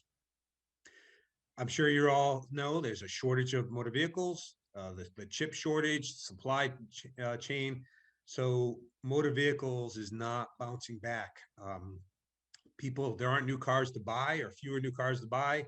And so the taxes, the motor vehicle excise tax that's based on vehicles is very heavily weighted towards new vehicles. And then it drops off very quickly. You buy a new vehicle, you might pay $500. After, if you keep that vehicle for 4 or 5 years, you're probably paying about $84. So that is having an impact and will continue to be a drag on our local receipts, moving forward until that supply chain issue gets addressed. In terms of the budget in brief, this is the whole picture here. And if you look down, you can see that under the general fund, which includes the schools, Algonquin, Assabet, general government, overall, the general fund budget, so not the enterprise funds, the water, sewer, and solid waste. These are the general fund budget, which is what we're focusing on tonight. It's about a 5.28% increase. On the surface, that seems like a pretty healthy increase, but it's really not. And when you look at it, if you look at this slide, it shows the fiscal year budget at about 67.6 million and the fiscal 23 proposed at 71.24. So when you control for one-time capital and stabilization fund, so you look at, we're putting $2 million in pay-as-you-go capital with no additional tax impact and $200,000 of free cash into the savings account with no additional tax impact. That 5.3% in terms of operating budget increases is really only 3.2. Now, it's a lot of numbers, but it's important that we look at it this way because the capital in putting money into your savings account are going to fluctuate each year. When you control and based on the available revenues and budget surplus that you have. When you control for that, we're looking at a very modest 3.2% increase in the general fund budget. So what does that mean for the key budgets that accounts that we all look at? The Northborough K-8 schools are going to go up 3.46%. The general government budget, the non-schools, are going to go up 3.65%. So the target, or the revised target, was 3.5%. That's what we need to maintain the current level of services. On February 22nd, we got notice that we have another student going to the Norfolk Agricultural High School. So that cost comes in on the general government side of the budget.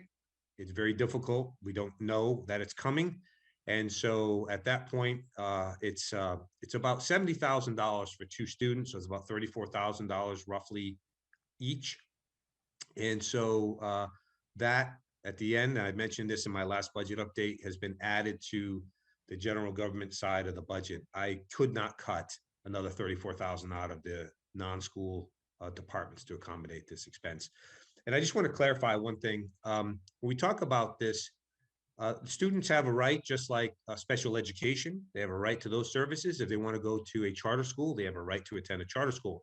The difference being that we get special education circuit breaker money for those when those placements move into town at the 11th hour. It gets phased in. If they go to a charter school, it's offset. When this happens, there's no state program to offset these impacts, and they come at the 11th hour. And so that's the legitimate public policy discussion. That's why we talk about this.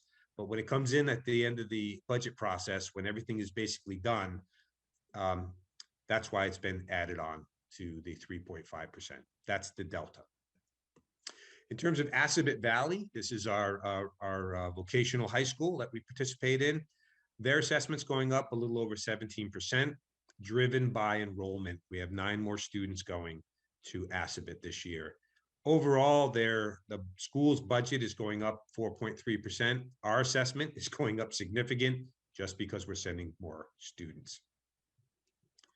Now, here's the good news, the silver lining in this year's budget process. You've heard us talk for probably the last 3 years how shifting enrollments, more students from Northborough going to the high school, has meant that our assessment has been escalating much higher rate than the overall budget. So the Algonquin Regional High School budget is only going up a little over 3%. Our assessment, however, is going up 0.28%. So a fraction, a third of 1%. And for the first time in many years, that enrollment shift has reversed. So our high school assessment this year is relatively flat. The town of Southborough's assessment, which was actually negative and flat for a couple of years, is up 9% this year. So in terms of tax impact, this has helped us because the model that we showed you back in December assumed a 3.5% increase in the Algonquin Region High School assessment. So that's not going to materialize. So that's good news for us. Overall, in terms of expenditures across all of those budgets, the pie chart doesn't look radically different. About 58 to 60% is school expenses. The general government, town government side of the budget is about 21%. Insurance and benefits has remained very stable at just under 14%.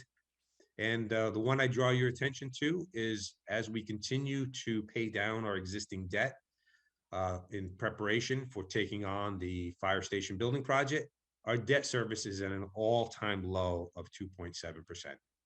It is time to take on that next project. So now I'm going to shift gears. That's sort of the big picture, what's happening with the budget in the town of Northborough. I'm just going to hit some of the highlights for the general government non-school departments. The Appropriations Committee is making their way through. They've been meeting with the larger departments for the last several weeks. They're meeting again this Thursday to meet with the library, the senior center, and go through their budgets. But I'm going to give you the highlights right now of the general government side of the budget. So the biggest thing to make note of as you look through the line items that are included in the warrant that shows the actual line items for the budget, all of our collective bargaining, we have 5 units on the general government side. None of those contracts have been settled yet. We also have a classification compensation study that is wrapping up this week. The financial impact of that has not been filtered through either. Most of the impacts need to be negotiated. New job descriptions and new grade classifications all need to be negotiated with the union before they become effective.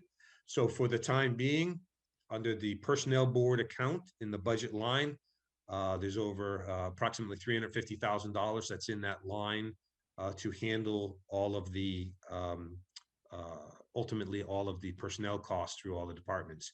When you review and you look at the individual budgets for the individual departments, non-school departments, none of them have wage increases for personnel. That's all budgeted centrally right now, pending union negotiations.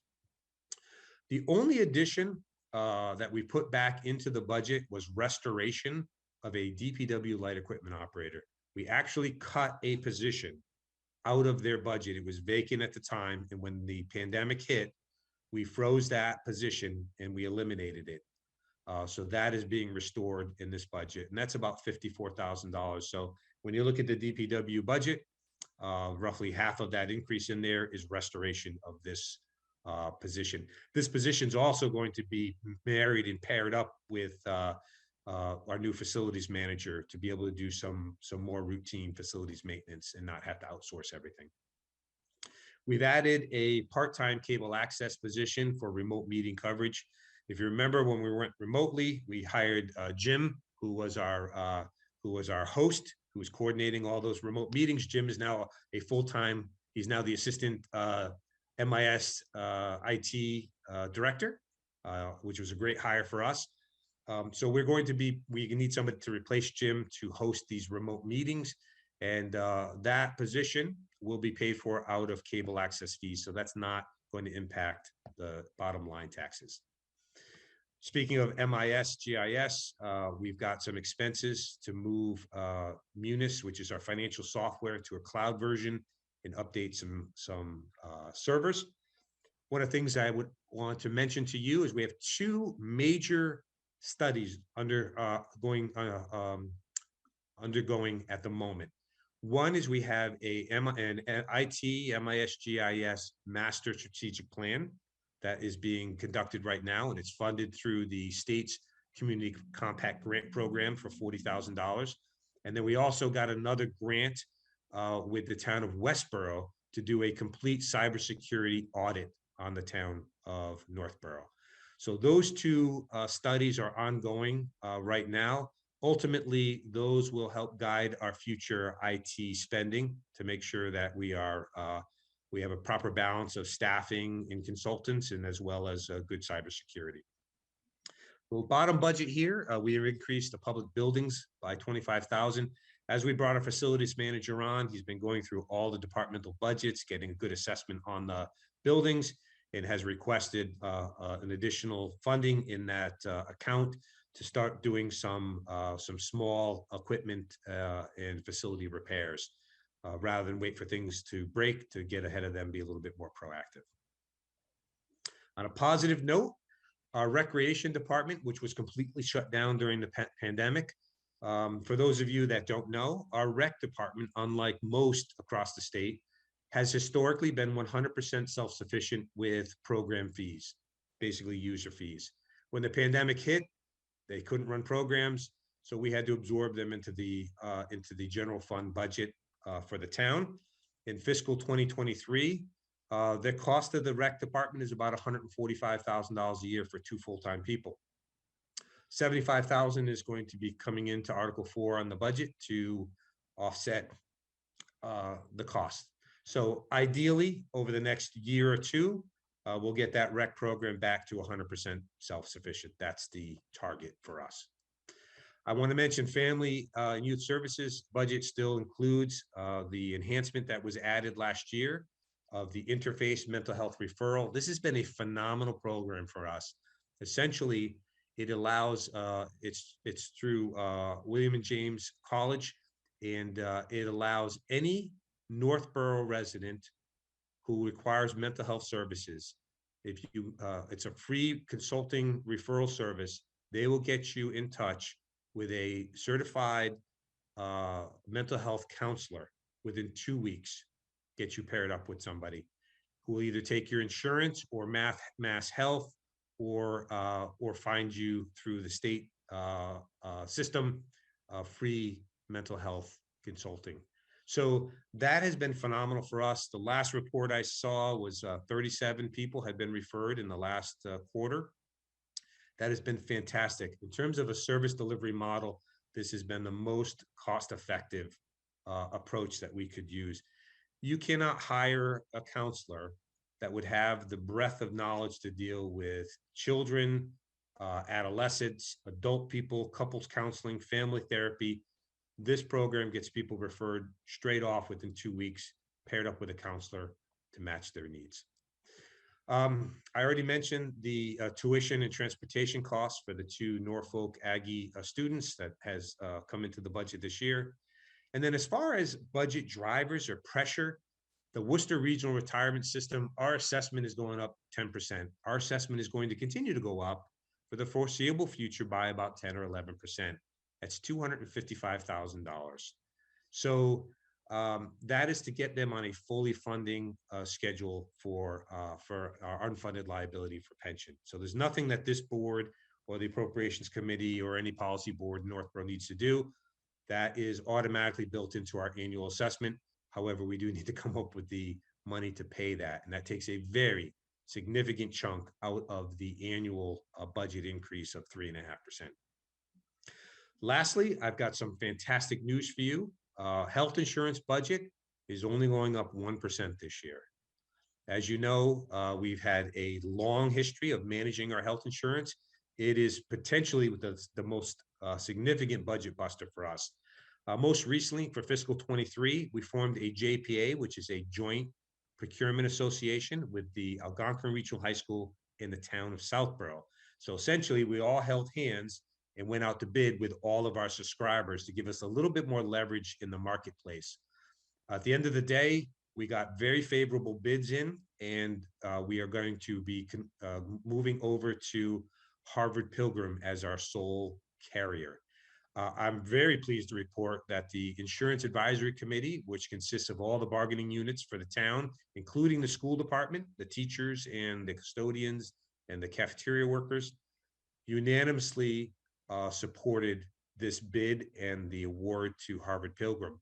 At the end of the day, when we look at the premium changes and the subscribers coming and going, it results in about a 1% budget increase. So if you look back prior to fiscal 2010, we were looking at 10, 11% increases in health insurance. So look at that average now of the last 10 to 12 years, it is below 3%. That was an incredible amount of work by the superintendent, the treasurer's office, and the financial team to get that done this fiscal year. That could have just as easily come in at a 7 or 8 or a 9%. We'd be having a very different budget discussion tonight if that was the case. I'm going to circle back here on OPEB, other post-employment benefits. This is, again, a reminder, we have not contributed for the last 2 years. In this budget is $300,000. The proposal that was made back in December of last year at the financial trend monitoring to these 2 boards that are here right now was that we were going to phase OPEB back into the tax base because we had eliminated it temporarily. 300 in the tax base and 250,000 using ARPA funding to get us phased back in so we don't see a spike in the tax impact. And then next year, 2024, we bring that the other half back in and we're back on track, right? For a variety of reasons, that proposal has not been approved by the Board of Selectmen yet, but it will, I hope, have further discussion because we've lost $1 million of investment for the last 2 years, and absent additional funding from ARPA, we are going to add another $250,000 to that deficit moving forward. in the general government budget, we talked about this with our legislative delegation. We're able to increase the capital budget appropriation from 300,000 to 454,000 this year to try to make up a little bit of room here. Again, this is our pavement management plan. This is the grade of our roads.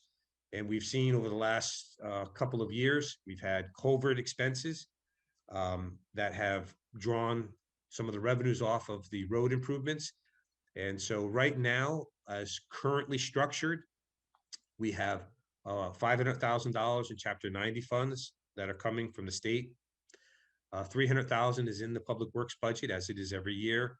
And under the capital budget, which is one of the warrant articles, we're talking about bringing in 454,000 in free cash. And we need to try to get on that funding schedule. So when you look at that purple line that I'm showing there, that's the 1.1 million. That assumes that we're not going to continue to divert any funding from the roadways to culverts or sidewalks. That's very important that people understand that. If we do, then that line is going to taper back down and we may lose ground. Now, in terms of sidewalks, there is no funding plan or mechanism in the operating budget right now for sidewalks. So we did just complete, based on analysis that was done last year, a sidewalk management report. That management report has identified $1.5 million of sidewalks that are in poor or fair condition. We need to invest, this is for future consideration here, which is again why we were lobbying our delegation for more infrastructure Chapter 90 funds. But we need to make an annual contribution in addition to the 1.1 here. We need another 200 to 300 a year to start moving our sidewalks into a positive direction. Our current rating is a 72 out of 100.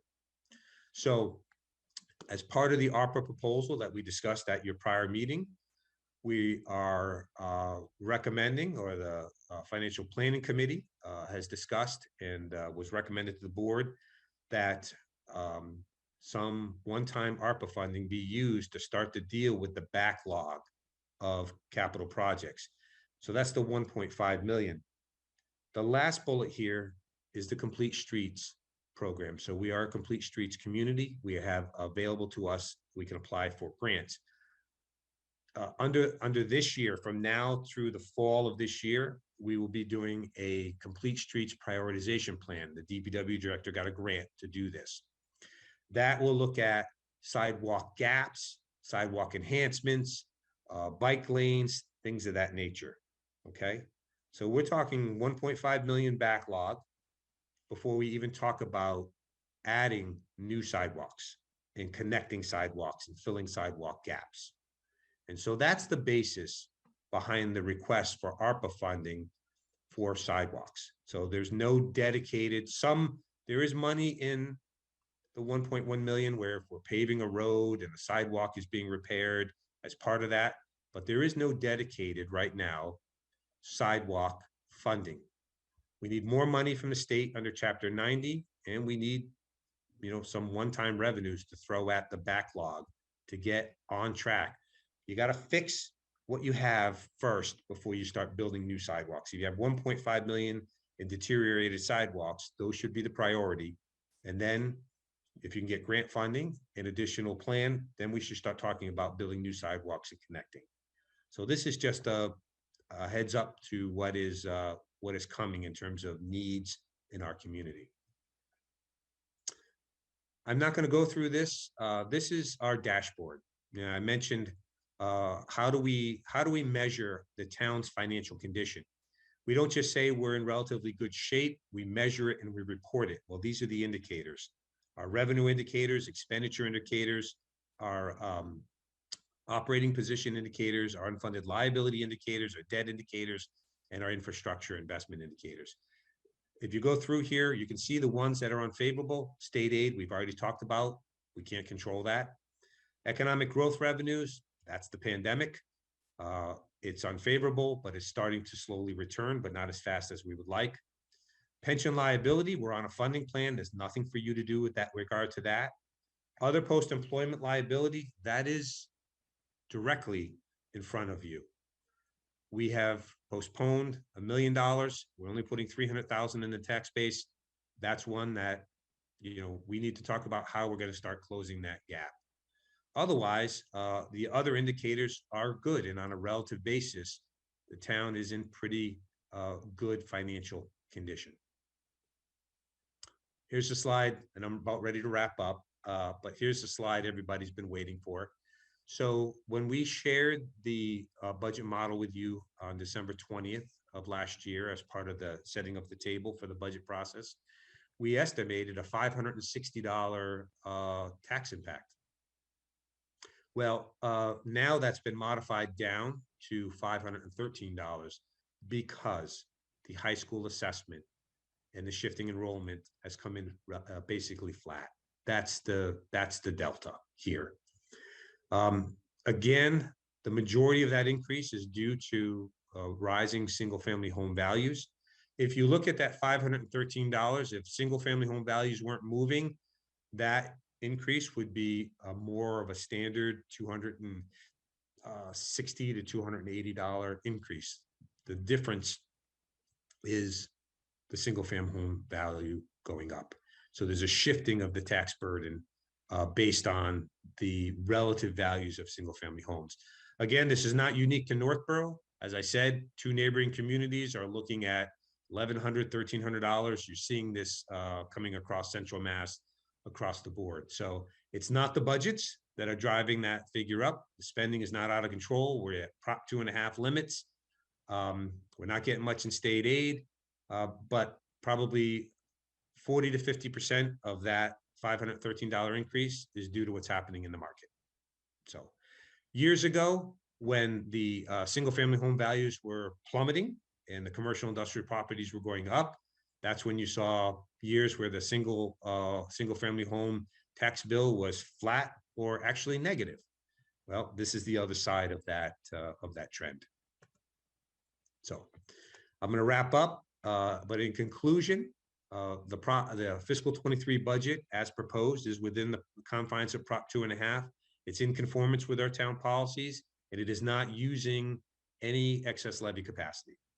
We're maintaining all of our core services. We're addressing the ongoing COVID-19 impacts, particularly with regard to health services. We've restored partially some of the previous cuts. OPEB, we still have more work to do there. We're putting money back in stabilization. We're investing in capital, more of our capital investments, but we have more to do there. And as far as the operating budgets, there's little tweaks here and there, like the restoration of the one DPW position that was eliminated during the pandemic. And then last but not least, we have done everything we can to minimize and make a reasonable tax impact on the residents under all of these conditions. So with that, I will stop. I'll stop my screen share so everybody can see each other. And that in a nutshell is the FY23 proposed budget. Thank you very much, John. I appreciate the detailed presentation and the explanation of the various components that go into the budget preparation. If I could, I'd just like to ask you to explain one particular detail. You mentioned that we're not using any excess levy capacity. Just so that people understand, if we were to use excess levy capacity, what's the effect on the tax rate? Sure. So first of all, let's talk about how you get excess levy capacity. You get it by not taxing to the max of Prop 2.5. So years where we have had significant economic development, we didn't just raise budgets to meet those new taxes. We created levy capacity. And so the town has levy capacity, which means that you can raise taxes without seeking a Prop 2.5 operational override. So if you're in a municipality that's at the limits of Prop 2.5 and you can't support your operating budget and you need more resources, you have to go to the voters and ask to override the limits of Prop 2.5 and get additional capacity.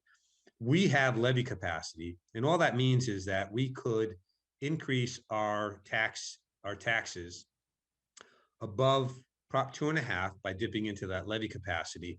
And all it would take is a vote of town meeting. It would not require a ballot vote because we have the levy capacity. Now let's just get to the brass tacks and the bottom line. Be it a Prop 2.5 operational override or town meeting vote to dip into that levy capacity, the result is the same. It's tax impact. So if you work or live in another town, I'm from Connecticut originally, the only constraining factor on your tax increase is what is palatable to the community. In Massachusetts, we have Proposition 2.5, which is a formulaic, arbitrary and capricious constraint on how much your taxes can go, how much your tax levy can go up each year.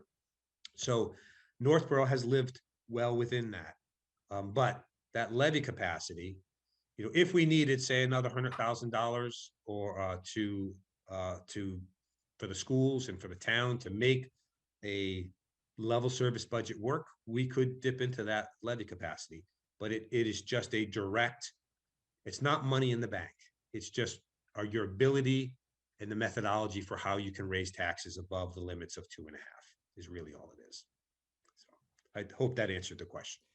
Yes, I just wanted to make that point. We'd had some mention in an earlier meeting about if we have excess levy capacity, why aren't we using that to provide additional services or improve services? And I just want to make clear that it's not free money lying around. There is a direct tax impact on taxpayers in the choice to try to, you know, expend some of that.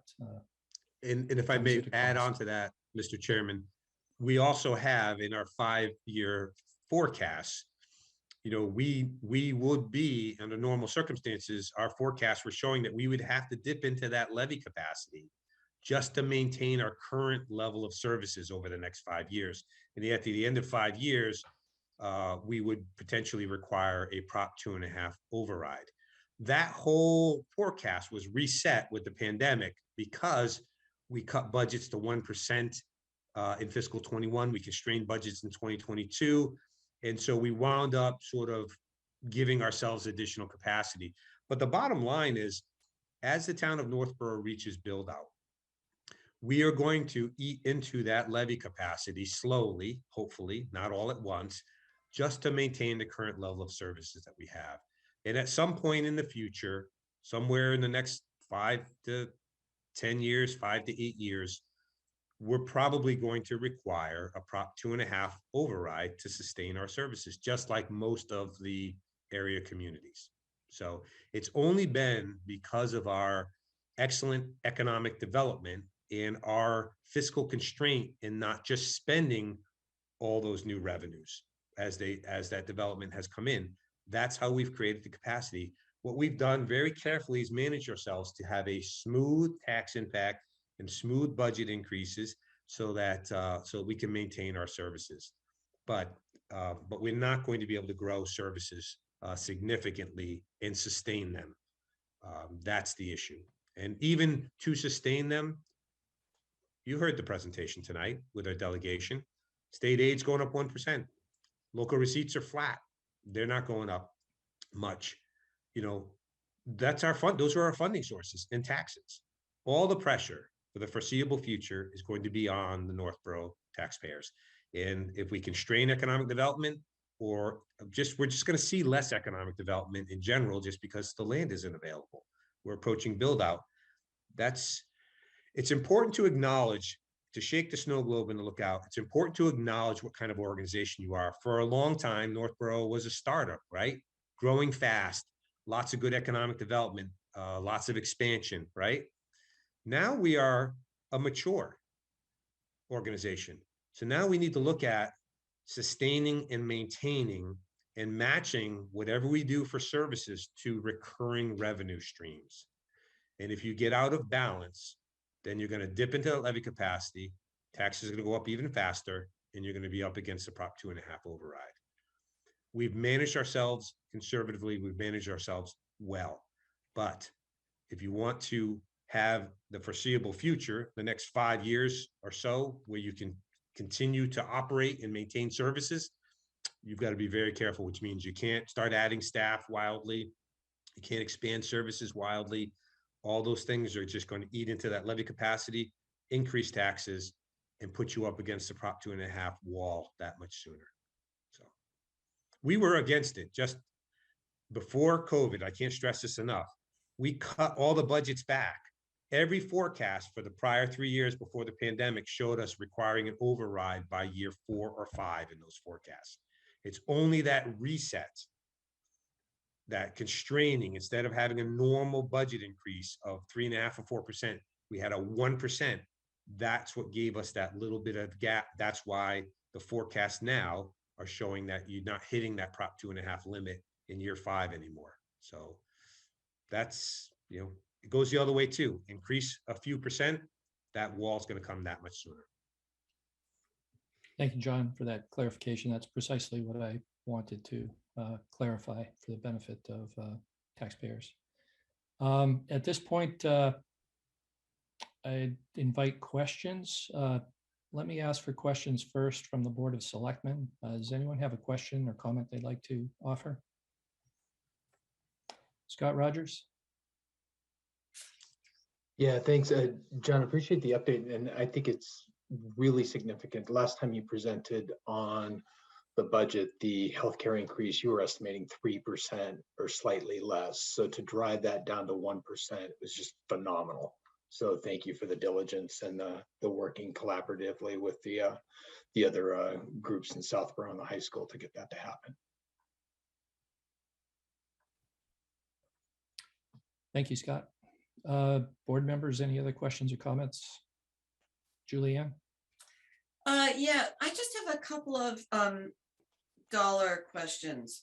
So in the total general fund budget summary, under personnel board, there's a big jump from 58,000 and change to $352,784. Could you just explain what that's for?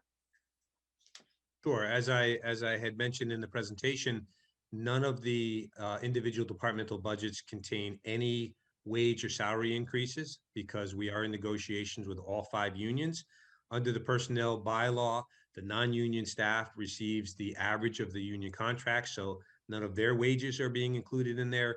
And then we are completing a classification compensation study that we're wrapping up hopefully within the next week or so. And so any modifications to the pay ranges or grades that come out of that study would need to be accommodated as well. So basically all the wage increases are in that account for the time being. What happens is you really can't compare year to year because every year merit increases are budgeted there. And then if an employee has a satisfactory performance evaluation, then it's transferred out into the departmental budget. So that's why that account always bounces around. But anytime you see it with a significant figure like it has right now, it means we're in negotiations. Okay. Thank you for that. And under the table where it's revenue and expenditure summary, the free cash is going from 805,000 to 2 million and change. I guess in order to really understand this, we would have to know what the 2020 or 2019 free cash amount was, because I imagine on the table, it's just 21 and 22, which we considerably decreased. So yeah, it was a comparable amount. I want to say it was somewhere around 700,000 or 800,000. So that it was in 2021. So we did not make in 2021, we had to cut the free cash pay-as-you-go capital as well. So it was, I want to say it was around 800,000 or so, maybe a little bit less than 2022. Because you remember now we cut to hold reserves in liquid. Instead of spending it on capital, we held it in case we needed it. And then in fiscal 2021, when we closed out, that fed into fiscal 2022, all the revenue numbers were down because we were in the throes of the pandemic. So we didn't generate a lot of free cash at the close of that fiscal year. So that was the multi-year ripple effect. okay. All right, thank you. That's You're it. welcome. Thank you, Julianne. Any other board members wishing to ask a question? Seeing none, let me turn now to the Appropriations Committee. Appropriations Committee members, anyone have a comment or question? Tim Kalin? Thanks, Mr. Chair. Just a couple questions. John, you had mentioned that the payment, the $1.7 million payment plan from Southborough is ending. So we'll be losing $232,000 out of the budget for that. Yes, then out of we're local receipts. And then we're also going to see an increase to 255,000 into the regional OPEB. No. The in the town's other post-employment trust fund, there's $300,000 into in the tax base budget for a transfer in. I had proposed to the board that another 250,000 be released from ARPA funds to get us back to the $550 figure, which is what we should be putting in every year. So we didn't put it in for 2 years, so we're short $1 million. And this year, without the release of ARPA funds, we'll be short another $250,000 into that OPEB account. All right, that I get. There was 255 in there for Worcester for regional. Oh, I'm sorry. That's the Worcester Regional Pension liability. Yes, Worcester Regional Pension. Yes. So we're gonna lose 232,000 from Southborough. We're gonna see an increase of 255,000 into Worcester, correct? Yes, that's the increase for the pension. Yep. So that's a net of almost $500,000 per year that we're gonna have to make up somewhere in our tax base, correct? Yeah, those are two budget drivers for sure. Okay. And then in sidewalks, there was a $1.5 million investment in sidewalks. And then you also mentioned that we need $200,000 to $300,000 per year in investment or maintaining the sidewalks. Is that correct? So is that in addition to the 1.5 million? Yeah, so the 1.5 million is the backlog. So that's what's needed for repairs for the sidewalks that currently exist. Like anything, unless we take some one-time revenues and try to sort of buy down that backlog, we're going to need another, 100 or 200,000 or 200 to 300,000 a year to get that to start investing. So it just comes down to you can play. It's kind of like you're going to buy a car. Okay, you put a down payment on a lump sum, and then you put the rest on a payment plan. It all depends on how much you want to put down on the down payment will affect your payment plan. If you want to use $1.5 million of ARPA funds and take care of the entire backlog of sidewalks, then we'd be on a different funding schedule. If we use none, then we're going to need to do at least $200,000 or $300,000 every year for the foreseeable future. So does that make sense? Okay. No, it makes perfect sense, because I think it's important to understand that there's going to be an additional $500,000 shortfall that we're going to face in the future. And then if we don't use the ARPA money for sidewalks, that's going to be an additional 300. Now we're up to an $800,000 shortfall or increase in budgetary needs in the future, which matches the 3.5% that we typically increase the budget. So the increase in budget is going to be chewed up by just these three things, if I'm correct. Well, yeah, there's and health insurance could be the equal of all of them. A 10% increase in health insurance, if things go bad, is a $500,000-$600,000 increase. So, but these three things we know, like these yes. are happening. Okay. I'm sorry. Go ahead. If I may, I just want to add one of the reasons why we brought forward through the capital planning process the idea of fixing the backlog, partially fixing a part of the backlog of sidewalks is when you look at it it ticks so many boxes. It's a great investment in that it reduces your operating expenses down the line, right? It's walkability, it's getting people outside. It's the second highest priority of the Master Plan Implementation Committee. It's ADA accessibility, you know, because we're adding ramps and things of that nature and widening sidewalks so that they're more accessible. That's why that came forward. But regardless, that backlog is going to have to be addressed and worked into our financing plans, because you can't just not fix things. You know, we've gone from a priority, a big picture, and we continue to refine our indicators and the things that we're trying to improve upon. You know, it's only, 5 years ago, 6 years ago that we got this pavement management plan with a real viable funding plan that recurs. Then we're looking at culverts, and, there's a lot of delayed infrastructure that needs work. And now we're refining the sidewalk, management plan, but it's going to require dedicated funding sources.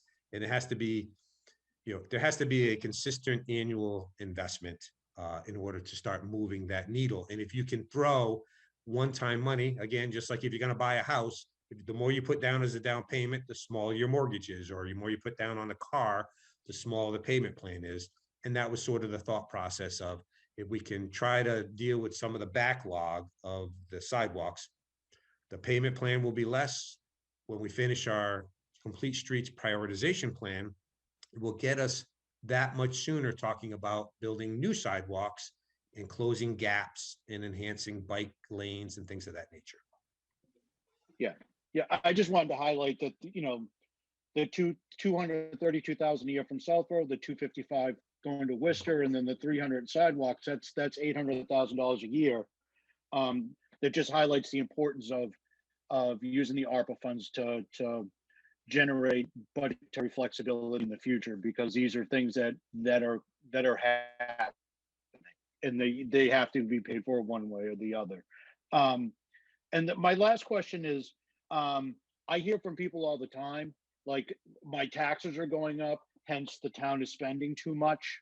Can you just explain, like, what the difference is, or how the budget is kind of spread or paid for between residential and the other tax classifications, so that hopefully residents can have some understanding that the budget isn't going up based on how much their taxes are going up? It's more like you were talking about with the value of homes and how that all breaks out. Okay, so there's a couple of things here that I'd like to address. The first is, as you saw in the financial trend monitoring, we do a look back on what the average single family home tax bill has done and a forecast forward. The look back for about the last 10 years, the average single family home tax bill has gone up $189. And that's due to a number of circumstances, but a big piece of that was, if you go back when the housing bubble popped and everybody's home values plummeted, our commercial industrial properties were appreciating and we were building. And so the single family homes saw years where they saw a little to no or a negative actual tax bill, -20, I think, one year. But when you average it all out, because things fluctuate, I always look for long-term trends. How are we smoothing things out? For the last 10 years, it's been about $189. When you look forward and you forecast forward, you see what's happening with the tax bill this year. We have significant capital projects coming in: the fire station, the town hall, Peasley, sidewalks, downtown enhancements. All of these things are coming in. They're going to have tax impacts, but you're not going to see that commercial industrial growth because we're largely built out. So right now, the tax base is about 75-25. 75% residential, 25% commercial industrial. If we're not successful in encouraging economic development that is acceptable to the town, or redevelopment, then that's just going to, again, add additional pressure on the tax bill. This is just, don't kill the messenger here. This is why we do trend monitoring. This is why we do forecasting. This is why we dedicate at least one day a night with all the boards and committees so that everybody hears this information, because when, the tax bills go up, state aid doesn't materialize, when these things happen, it shouldn't catch anybody on either of these boards or committees. It shouldn't catch anybody by surprise. All of the pressure for the next 5 years is going to be on the tax bill. That's just the nature of how things are working up. We are becoming a mature community. Anything that constrains economic development moving forward will just be a piece of that puzzle. So. Thanks, John. I just think it's important for the public to hear that information. So thank you. Thank you for answering those questions. Yeah, I have manager friends of mine who are in mature or declining communities, and literally all they do every year is talk about cutting budgets, cutting services, and increasing taxes, because there's no place else for them to go. That's a tough spot to be in. We've managed ourselves well for the last decade and a half. That's why we have at least we've got at least 5 years looking out now of ways to maneuver. But we still have significant needs. And why do we spend so much time hammering the legislative delegation on infrastructure funding? We don't have it. We don't have the broad-based the broad-based taxes that they have that fluctuate, capital gains, income. We don't have that. They need to share more of that to take care of the infrastructure. And infrastructure isn't a Northborough issue or a neighboring community issue. It's a Commonwealth issue, and it has to get addressed. All set, Tim? Yes, thank you, Mr. Chair. Great. Any other members of the, and I'll just preface this by saying the Appropriations Committee has been reviewing the various aspects of the budget over the last month or couple of months. So this is all familiar information to them. They may not have questions at this point. Those questions have been answered in previous meetings.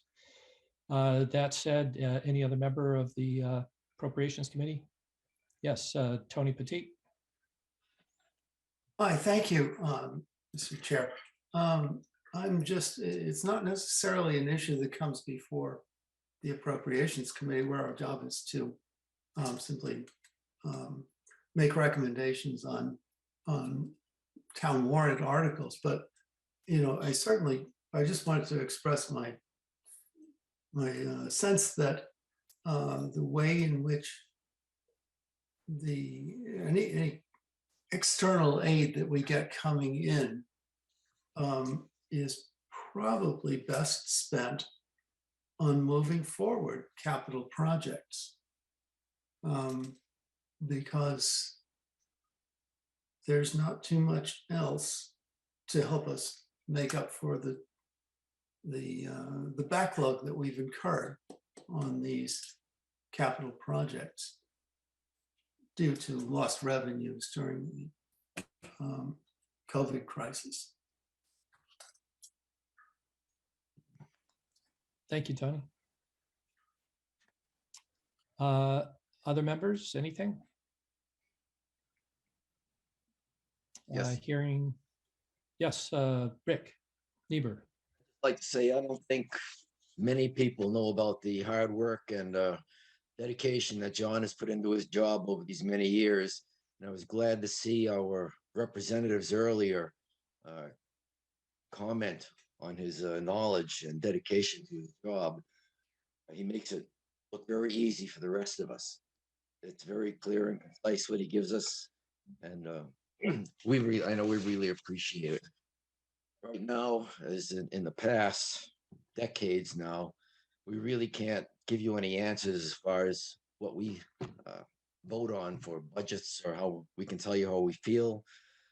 But our final meeting isn't until April 7th, which we will be voting on the various town articles and the budgets. So right now, all I can say is for us and the rest of the committee is that I think we're very pleased with what we've seen so far, especially with some of these town budgets only coming in actually a 0% increase, with only the collective bargaining holding things up right now for the final tally. All in all, I really want to recommend John for his work and dedication over these years, and really helping us do our job. Thank you, Rick. Yeah. Yes, John?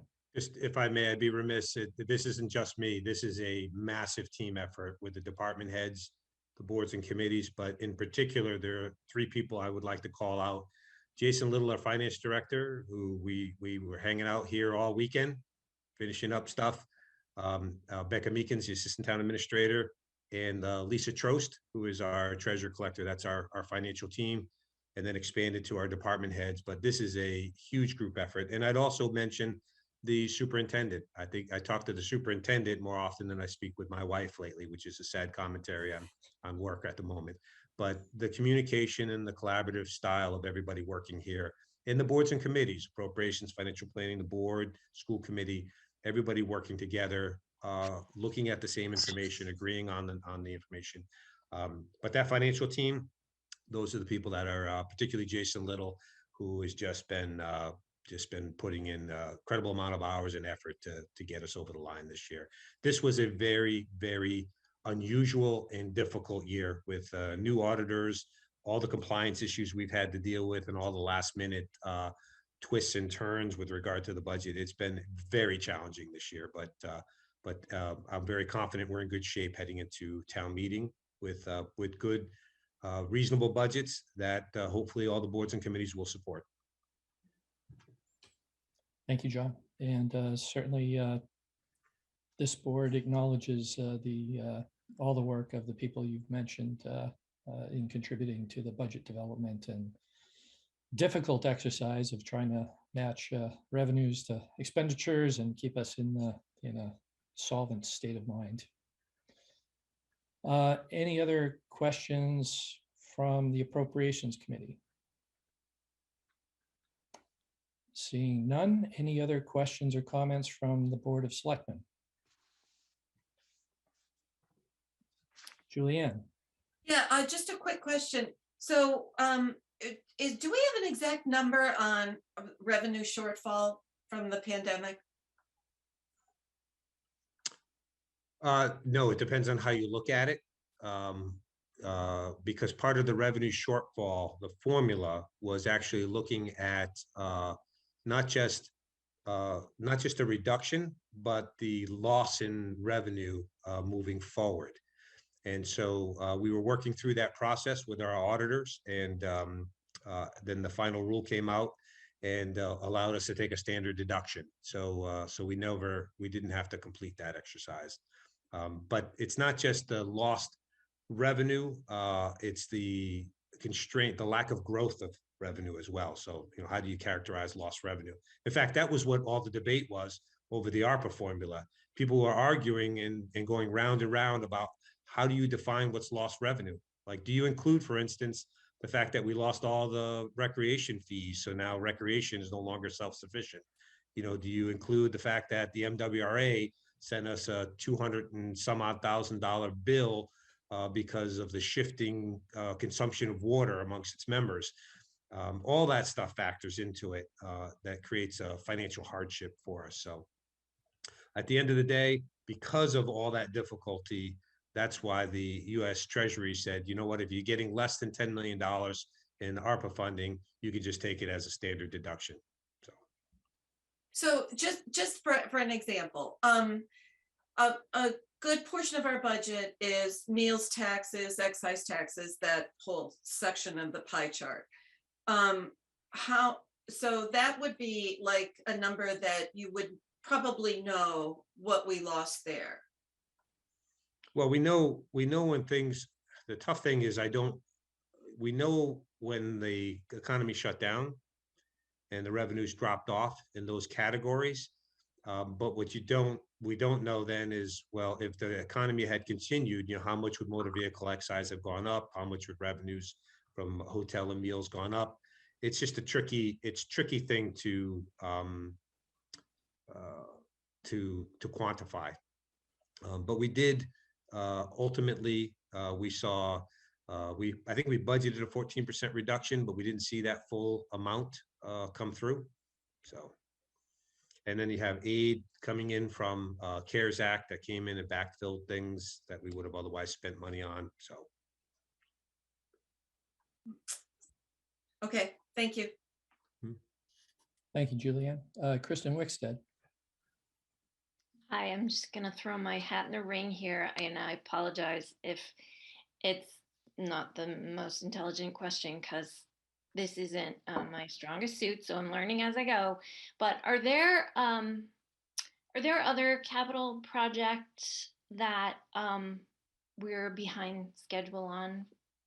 Like, is there a list of things? I'm Yes, just we have trying a, to keep up and trying to figure yeah, that we have a out. 6-year that we have maintained for over a decade, a 6-year capital improvement program that lists out every project we're thinking about doing for the next 6 years. And so that exists. The Financial Planning Committee just reviewed the updated 6-year capital improvement plan at their meeting last Wednesday. That is all of the packets for those meetings are up on the town's website. No, So I you know, can look I at know that 6-year plan. Yeah, I know those are there. I don't mean for you to explain that to me, but just, is there a list of things that we're behind schedule on because of the pandemic? Well, that is the Capital, list. the That things is that we're behind schedule on. Well, that is the list. And the way it works, a 6-year capital improvement plan is a living document. So you never have enough money to do all of the projects, right? There's always more projects than you have in funding. So the idea is you want to smooth that out and try to spread out those projects over the 6 years. So we had less funding in 21 and 22. So what we had is we just had more projects clustering in those years. This year we had a good free cash, so we're getting a lot of those projects cleaned out. But as you look forward, projects always move up or back depending on available resources. So one of the things that we were looking at is we know next year that we're coming forward with at least a fire station building project and potentially a town hall proposal. So next year in the capital improvement plan, you have an $800,000 fire engine, a $900,000 roof replacement at Proctor, and a $400,000 DEP compliance issue for the tight tank at the highway garage. So those 3 are there.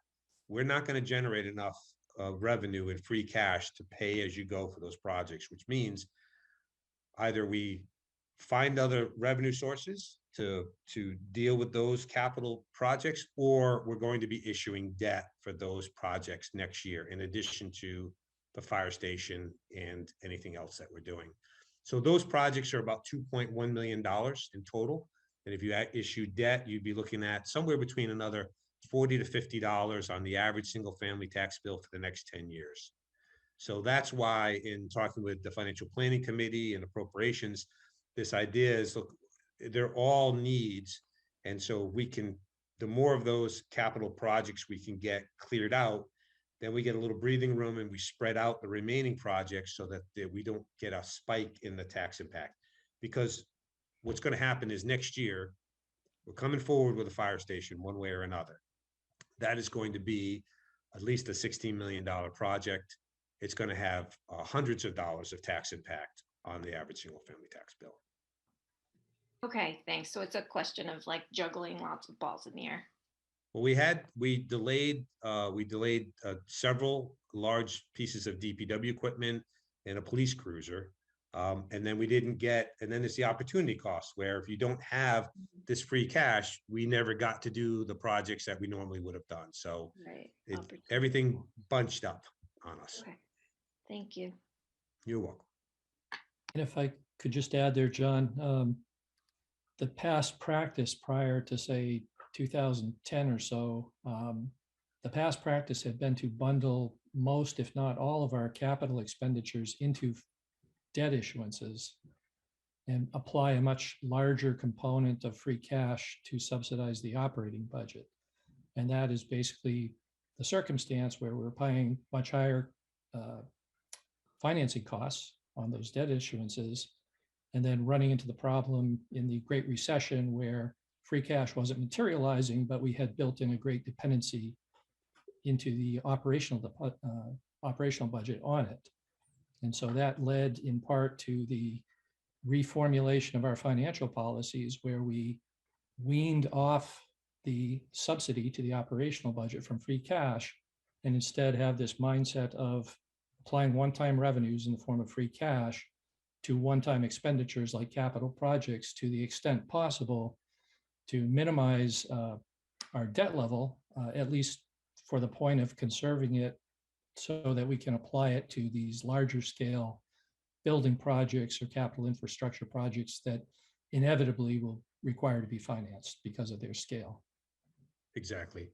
What we try to do is spread out the equipment so that we have, on an annual basis, we're replenishing our equipment, our DPW trucks, and some of these trucks are, $300,000. So we're spreading those out, so we're not financing those. And we need to make room for, fire station, town hall, Peasley School. These are the big projects that we should be funding with debt. And we're trying to do everything else on a pay-as-you-go basis. And if you can do that, that's great. The problem is on a pay-as-you-go basis, if we generate $1 million on a typical year, $1 million, $1.5 million in budget surplus that we can use to do pay-as-you-go capital, that you don't get very far if you've got a $1 million roof project. So those interspersed between the routine smaller equipment and then the really big projects, you have things like a fire engine for $800,000 or the Proctor School roof for $900,000. So if you don't find a way to pay as you go for those, they have to be done, and you're just going to have to incur financing. And we're going to be incurring a significant amount of debt impact for that fire station project. There's just no way around it. Hopefully our friends at the legislature will get us a little bit of money, but they're not going to get us $16 million. So. Thank you, John, for that clarification. And Leslie Rattan. Hey, John, quick question about OPEB. Are we completely self-governing in terms of how we handle that and getting back on track with that? Or do we ever get any kind of guidance or push from the state in terms of how they would like us to deal with it? Sure. Think of OPEB like you think of your retirement account. Okay. If you look at it and you get some professional assistance, which we have from an actuary to look at our liability and to come up with a funding plan for us, then it's up to you to be disciplined enough to actually fund it. Nobody's going to make you put money into your retirement account, but ultimately you're either going to be well off and okay in 30 years, or you're going to be in a difficult situation.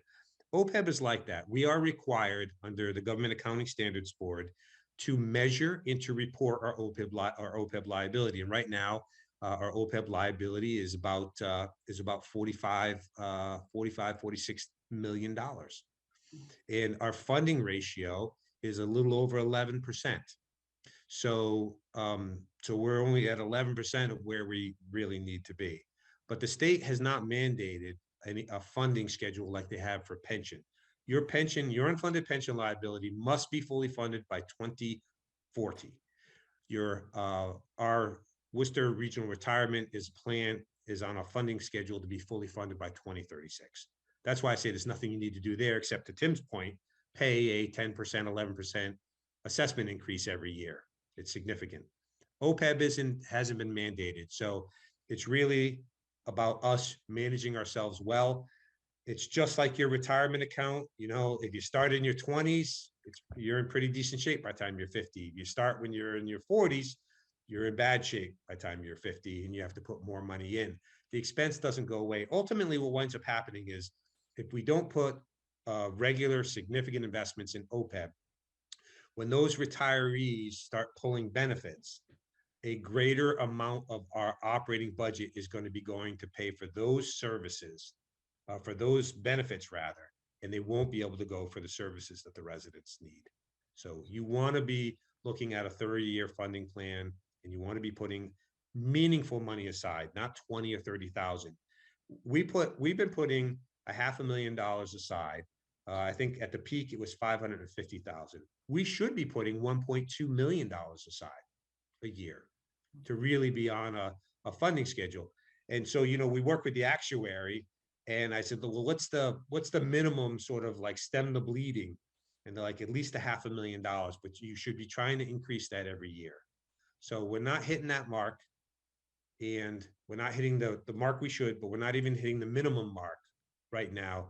And we skipped $1 million of payment to get through the pandemic, which is perfectly acceptable.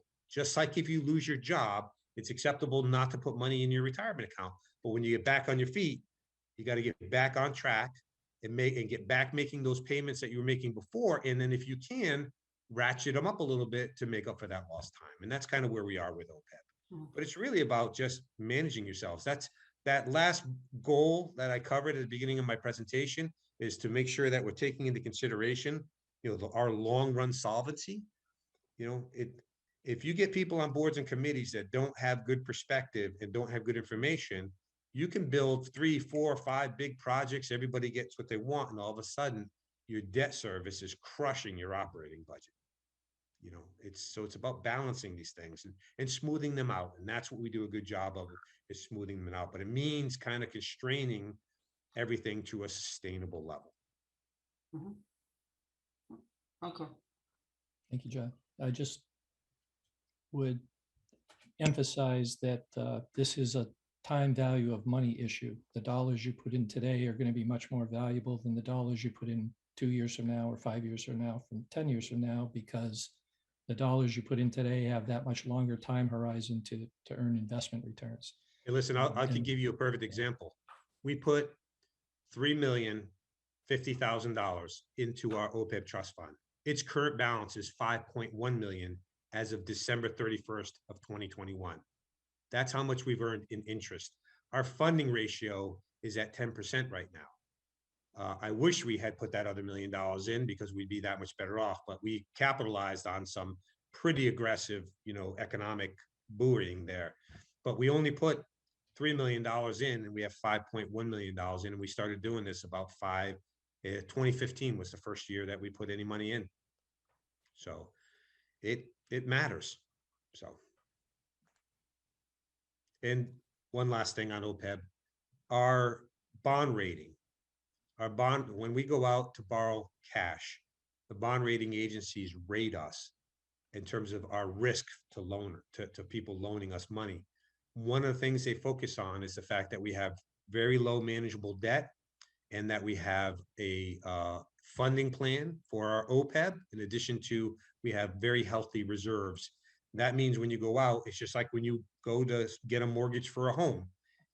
If your credit rating is really good, you will pay, a couple basis points less than somebody whose credit is poor.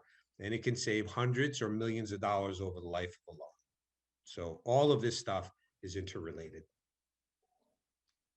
And we're in the near term of going out for some debt issuances where the bond rating agencies will be reevaluating us. We're going to be going out for the single largest debt issuance in our history. So we want to make sure our reserves are healthy, that we got a good funding schedule for OPEB, that our debt is down low, and that we're managing ourselves well. Thank you, John. Any other questions from members of the board?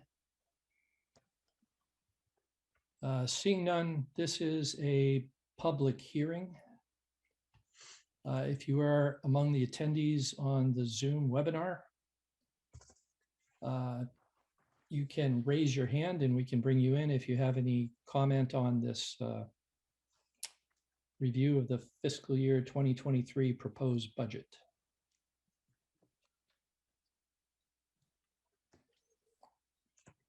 Got Laura Zeiton. Bring you in, Laura. Hi, it's Laura Zeiton, 17 Franklin Circle. Thank you for the update on the budget. I'm just curious if there's any plans for the White Cliffs other than the debt service for next year. Yes, we are currently reviewing proposals for consultants to help and assist the town to market that property. We're reviewing some budget right now, and we are getting ready to schedule a meeting of the committee to move forward with that.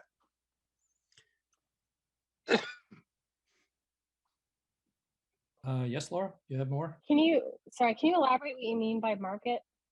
Sure. The property? So, yep. So we went through a better than a year plus process to get a good baseline to get information about the property.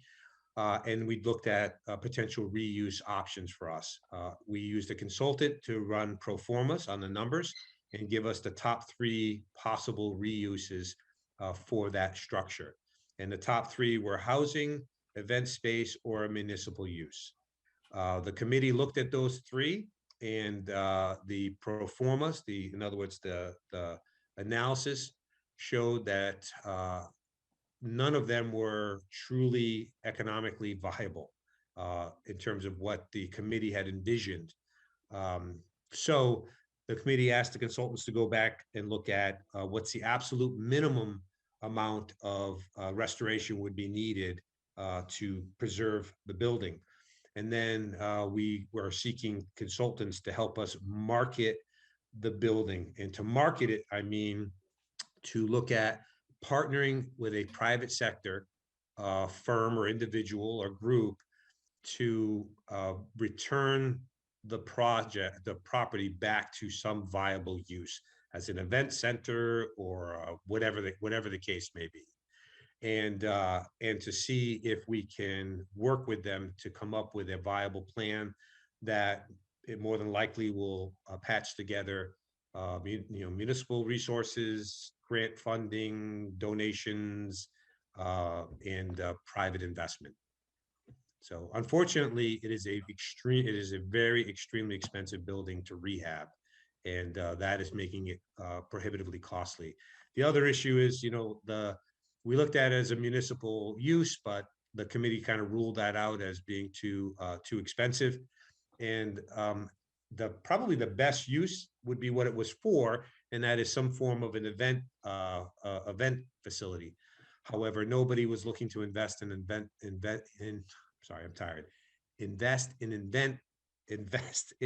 event facilities during a pandemic when the economy was shut down. So that sort of stalled that process a little bit. So that's what we're looking to do. So is this being marketed for sale or just for partners to be able to reuse the location? Marketed for reuse. In other words, we're trying to find a private investor who will come in and work with the town to preserve the building and get it back to a viable economic use. Thank you. Is this something that the committee is working on and overseeing, the White Cliffs? That is the next phase for the committee. Yes. Okay. And when is that going to be reconvening? Within the next couple of weeks, we're trying to schedule a meeting. Okay, thank you. You're welcome. Thank you, Laura. Any other members of the public wish to comment on the fiscal year 2023 proposed budget?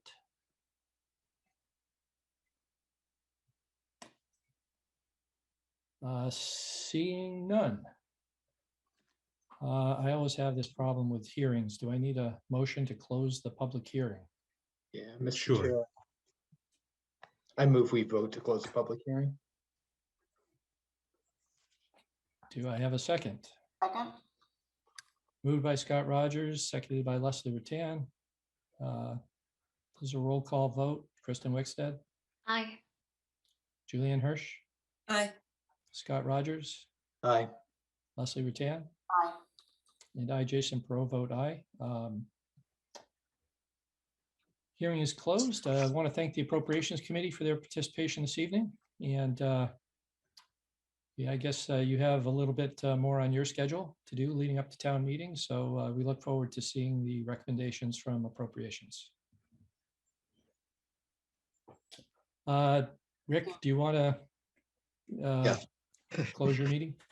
I'll entertain a motion to to close our meeting. So moved. Is there a second? Second.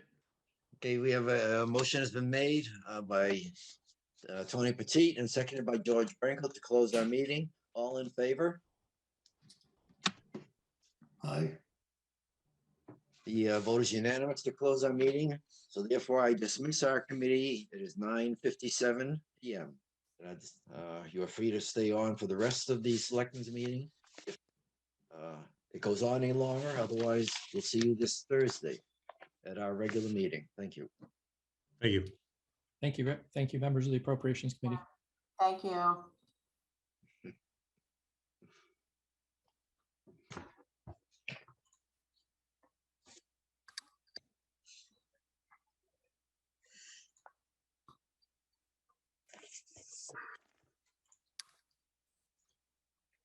And I'm, as the chief is showing the Appropriations Committee members to the door, I'm bringing in Town Moderator Fred George.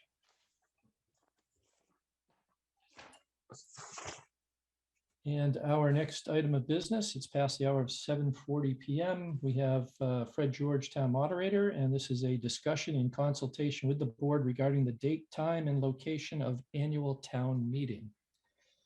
Welcome, Fred. Thank you, Mr. Chair. Glad to be here. Hi, Fred. In our packets, we have, if I can scroll to it here. Having some discussion about the circumstances of annual town meeting this year. The prior 2 years, we've had annual town meeting at an outdoor venue, the Algonquin Regional High School football field, delayed from its usual scheduled time per town charter of the last Monday in April, weeknight evenings. So this discussion is just following up to see where we are and whether we have a basis at this point or not to consider changing from our regularly scheduled time to another date, time, location. John, would you like to review just a little bit of the information we have provided here? Sure. I know we started to get into the discussion at your last meeting about the exact costs of holding an outside town meeting versus in our typical indoor at the auditorium. So I did ask the town clerk to compile some information, and he has the estimate, and this is the delta between our regular town meeting versus outdoor at about $14,000. There's a couple expenses. He's got $1,100 in there for cooling fans, which we probably don't need at this time of year, but the estimate that I gave you, $10,000 to $12,000, that's what it costs. And you have the detail in the memo here for additional police details, the media, the chairs, the tents, and so forth. In terms of just kind of the state of affairs, there's 2 memos in your packet, as I said, the one from town clerk, and there's one from Kristen Black, the health agent, who basically is indicating that there are currently no COVID-19 restrictions or recommendations at the state level for large gatherings. So everybody's kind of back on their own to determine how they want to conduct themselves. I did ask the town clerk to look at and get some information regarding how people are moving forward. Not that we have to do what other people do, but it gives you a sense of kind of what's happening out there. And for in the fall of 2021, so our town meeting was in May of 2021. But in the fall of 2021, Berlin, Boylston, Hudson, Shrewsbury, Southborough, and Westborough all had town meetings inside. For the spring of 2022, Berlin, Boylston, Hudson, Shrewsbury, Southborough, and Westborough are all having town meetings inside. I did speak with Kristen Wickstead.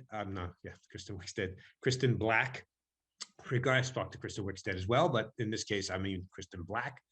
And she indicated kind of expanding on the discussion from your last meeting that it is very reasonable and feasible to create a mask-only section in the auditorium. So the high school auditorium holds, I think, 800 people.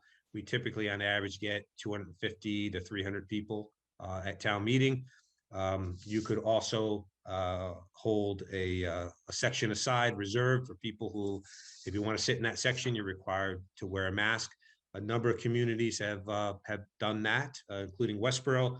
They don't get a tremendous amount of people in that area, but anybody who feels that they would, that would be a viable option. So that's the information. It's up to the board in consultation with the moderator to determine whether or not you want to move forward with the regular town meeting on April 25th and 26th, or an outdoor town meeting on April 30th. So those are your options. Thank you very much, John.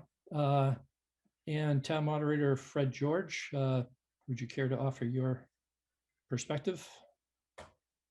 Well, I think the perspective is taking into consideration the input we've had from the various individuals, the health agent in particular as to what the options are and what the potential impact may be.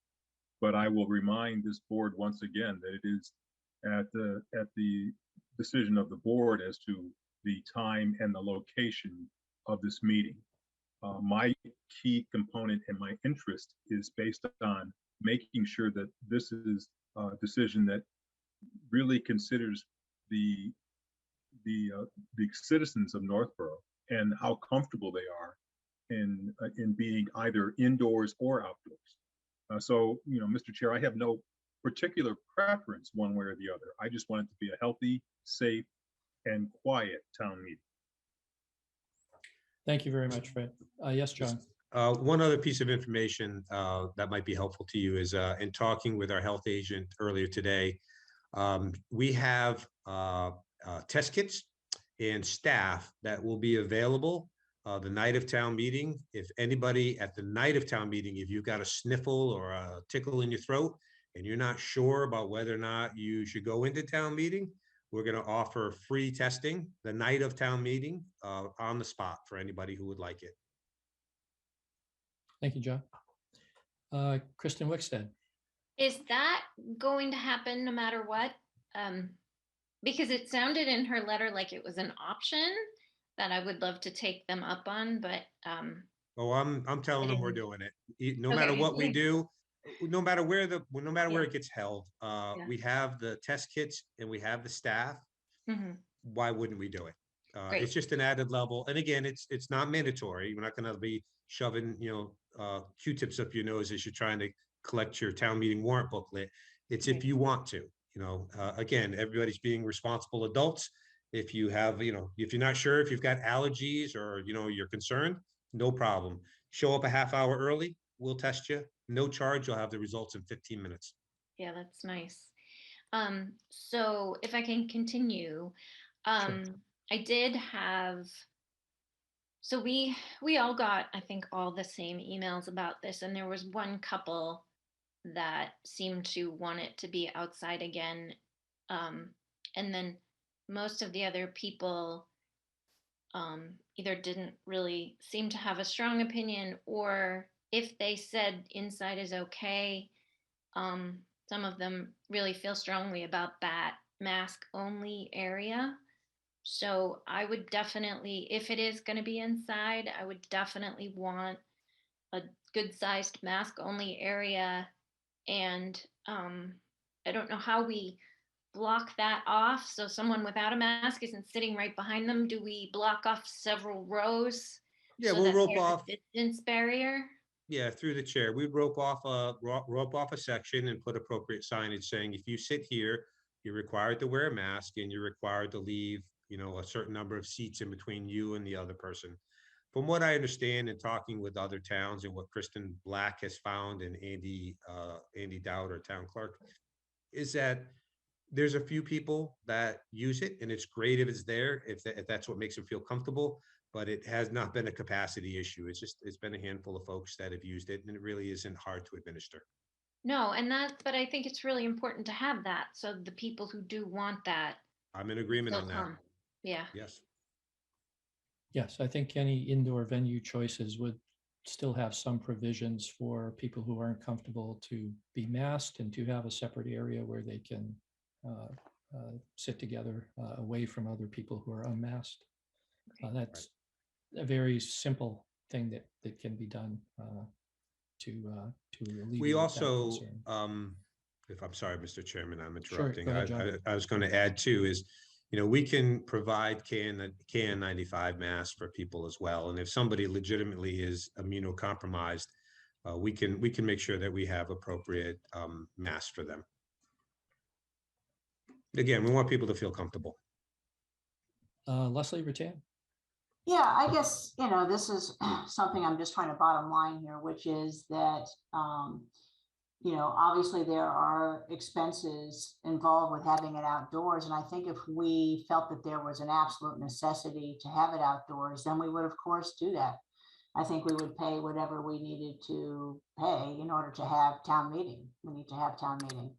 But I don't see a justification here to having it outside. I think I saw maybe one email where someone did express concern. And I think in any situation, there will be people who won't be quite happy. But I get the impression from people I've spoken with that people are generally comfortable being indoors. And as long as we do provide an area where they can go and know that that's available to them, they could even change their mind while they're sitting in there. They may say, hey, look, I'm more comfortable if I go to the masked area, or vice versa, and come out and sit in the other area. So as long as that's available, I think that's good. But I just don't see a justification for having it outside at this point. Thank you, Leslie.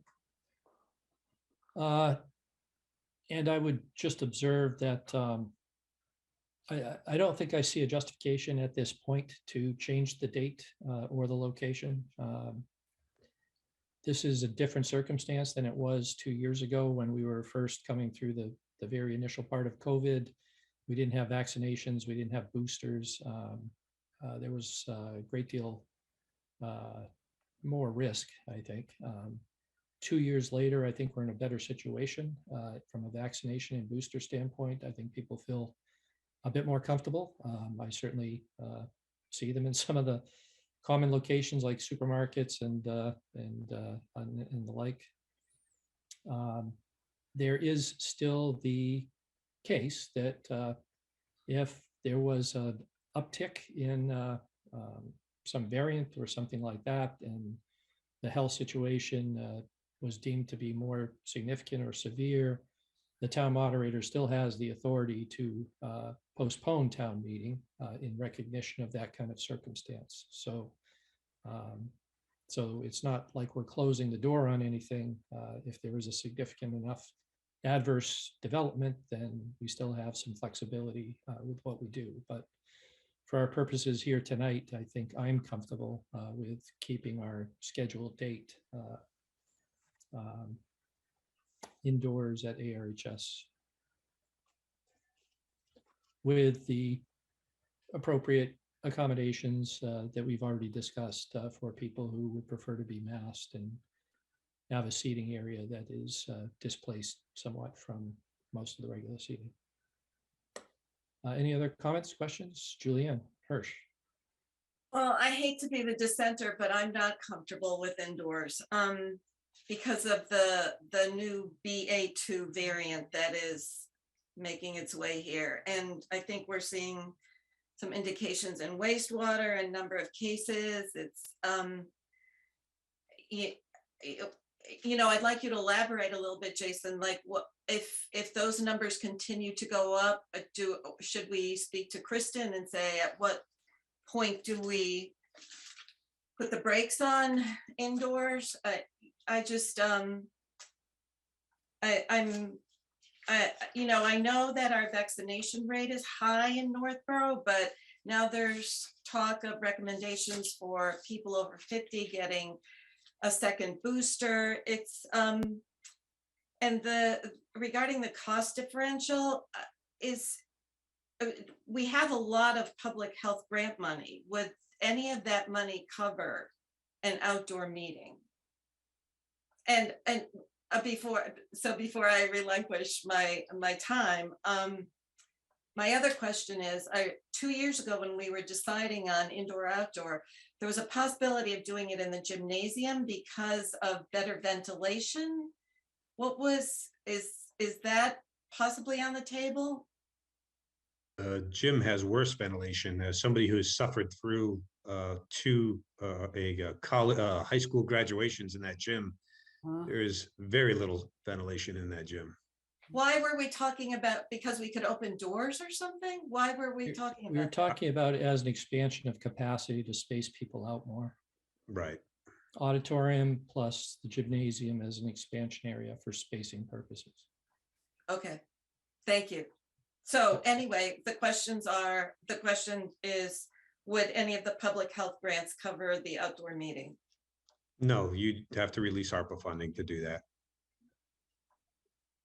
Unless you're talking about our existing, like our greater boroughs health grant. The funding, yeah, I mean, we would use ARPA funding to pay for it if you're going to go outside. That would be the But- appropriate So you're source. saying unequivocally that none of the grants that our health agent has received would cover None of the existing grants would be for that. No, COVID prevention? no. Okay. Any other comments, questions, members of the board?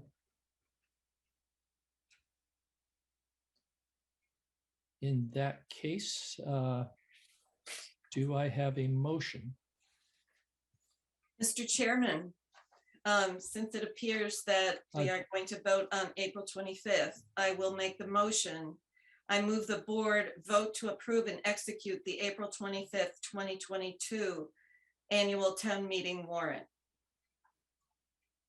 Julianne, we're not doing the town meeting warrant at the moment. We're doing a motion to make a statement at this time, whether or not we, as a board, decide the circumstances are sufficient to move from the regularly scheduled time and date and location.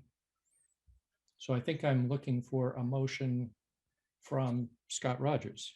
Yes, Mr. Chair. So I move the board vote to keep the regularly scheduled annual town meeting on Monday, April 25th, 2022 at 6 p.m. in the Algonquin School Auditorium. Second. Moved by Scott Rogers, seconded by Leslie Rattan. Any further discussion? Seeing none, this is a roll call vote. Kristen Wickstead, Aye. Julianne Hirsch, No. Scott Rogers, Aye. Leslie Rattan, Aye. and I, Jason Pro, vote aye. So the motion carries 4 in favor, 1 opposed. So for this purpose, then, the Board of Selectmen is not at this time recommending any change. Yes, Town Moderator Fred George. Mr. Chair, I think it was discussed earlier, but I think we want to make sure that everyone understands this clearly, is that we will make every effort collectively to monitor what's going on. And if things should change significantly or the guidelines should change, we can certainly consider other alternatives. But right now, I think the decision that I've heard is April 25th is the date for the meeting, and we can go forward with that unless we, receive some other information that changes, the overall safety concerns for all of our citizens. Thank you, Fred. Yes, exactly right. We've determined tonight that for the moment, we're staying with our current date. I don't anticipate the Board of Selectmen will be changing unless there's a significant health issue that arises and is identified as being of sufficient level to cause us to reconsider. And then the timing of that will come into play with the town moderator's discretion about timing. Very good. Thank you very much. Fred, thank you. And we look forward to seeing you at town meeting, wherever it is. I'll be there with bells on. Great. Thank you, Fred. Thank you so much. Good evening. Good night. Thank you.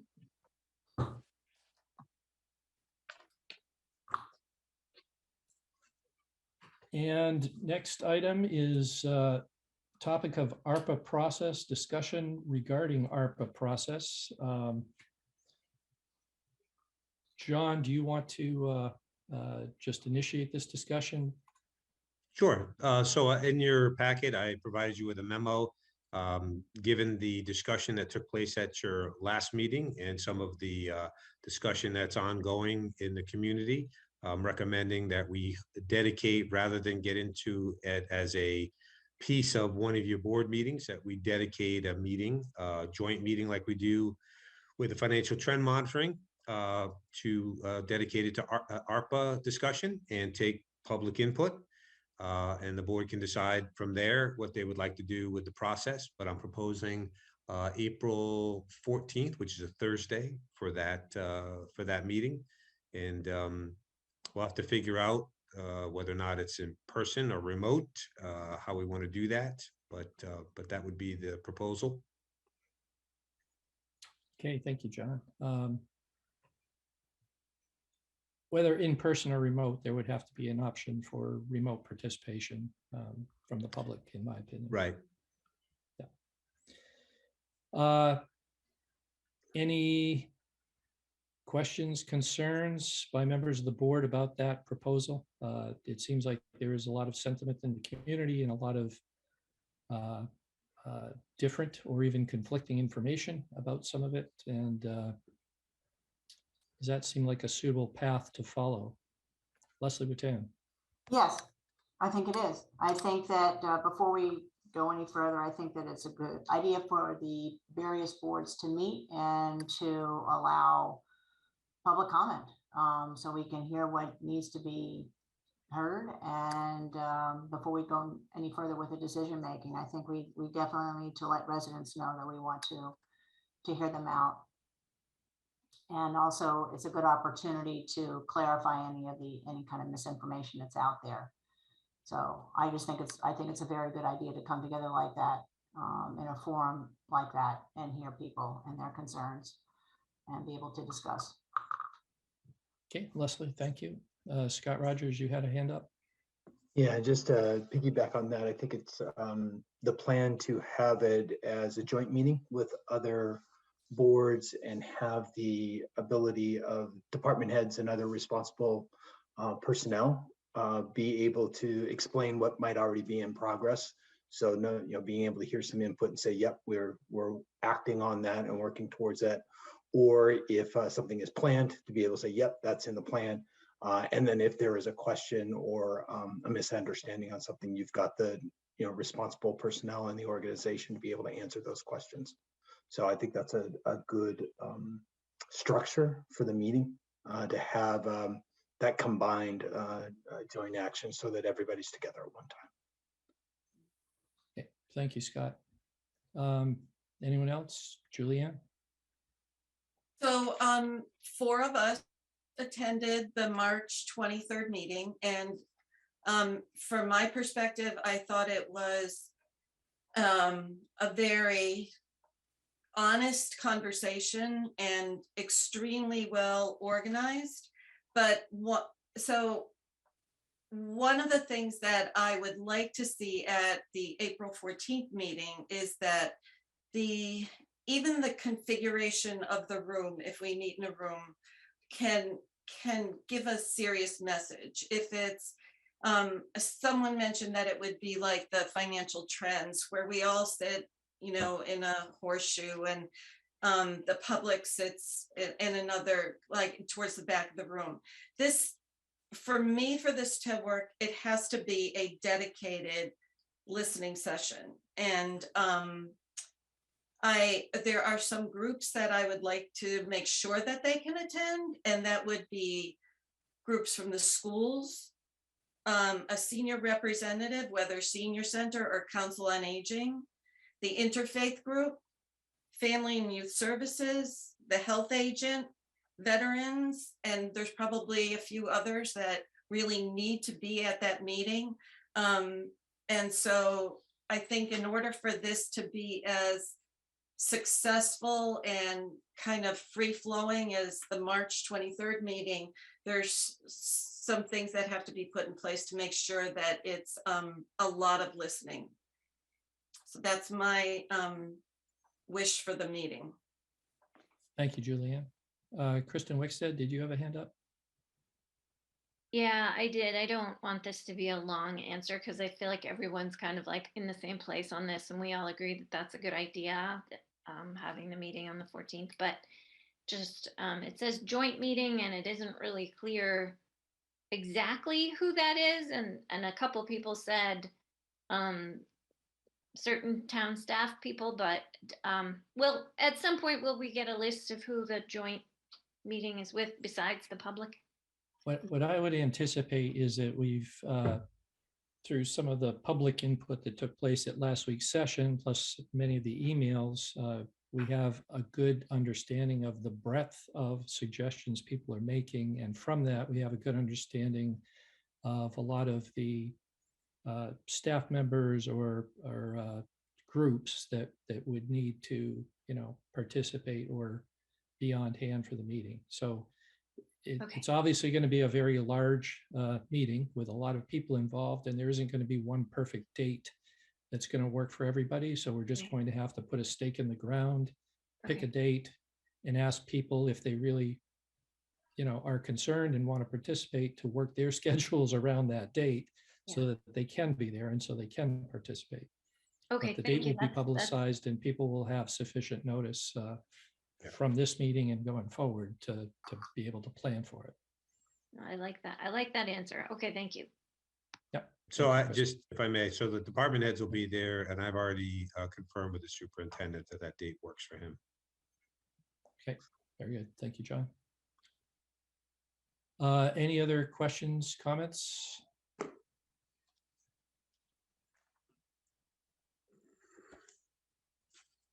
Seeing none, so I don't believe we have a motion for this, but by agreement, the board would like to conduct such a meeting on the specified date. I'm sorry, what was that? April 14th, John? April Thursday? 14th.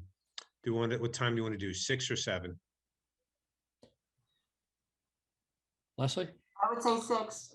I know it's probably hard for people, who are working and so forth. However, if we want to have people feel like we have enough time to listen, I don't want it to all of a sudden it's, 11:30 again, because then you get into, child issues and people need to put kids to bed, that kind of thing. So I frankly think the earlier the better. I can support 6 o'clock. Seems agreeable. Yeah. Okay. Okay, thank you. So that is settled then. Very good. Next item is reports.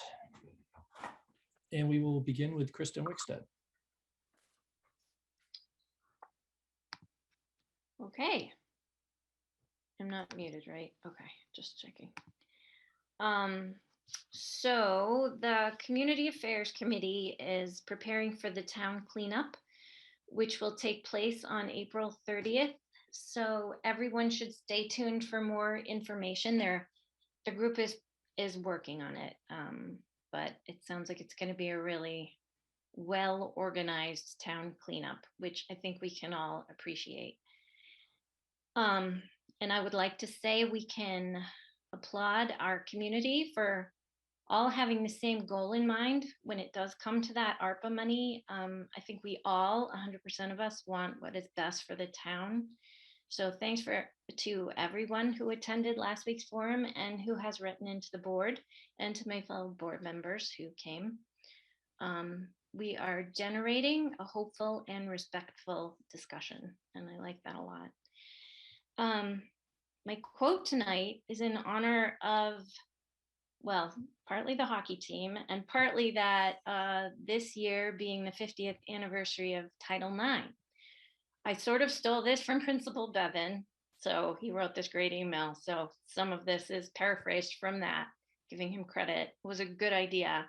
So Title IX prohibits sex-based discrimination. It greatly affects women's sports programs. So it seems appropriate to mention it this week while we're still in the glow of the women's hockey team winning the first ever state title for Algonquin.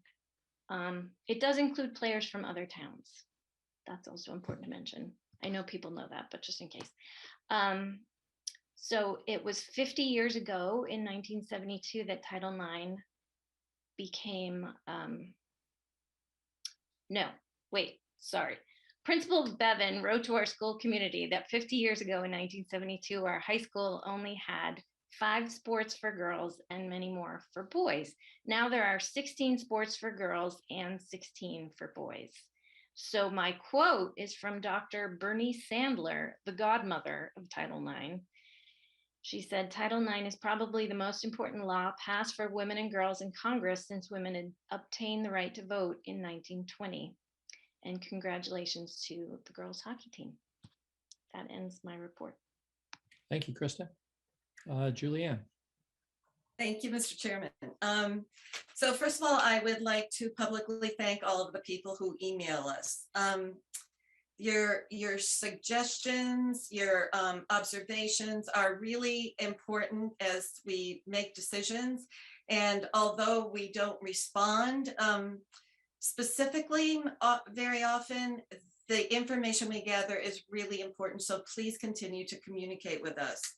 And I just also like to thank again, Mayor Leigh Borden, John Morse, and Mitch Cohen for organizing last Wednesday's meeting about the ARPA funds and, you know, getting the ball rolling on having some public discussion about that.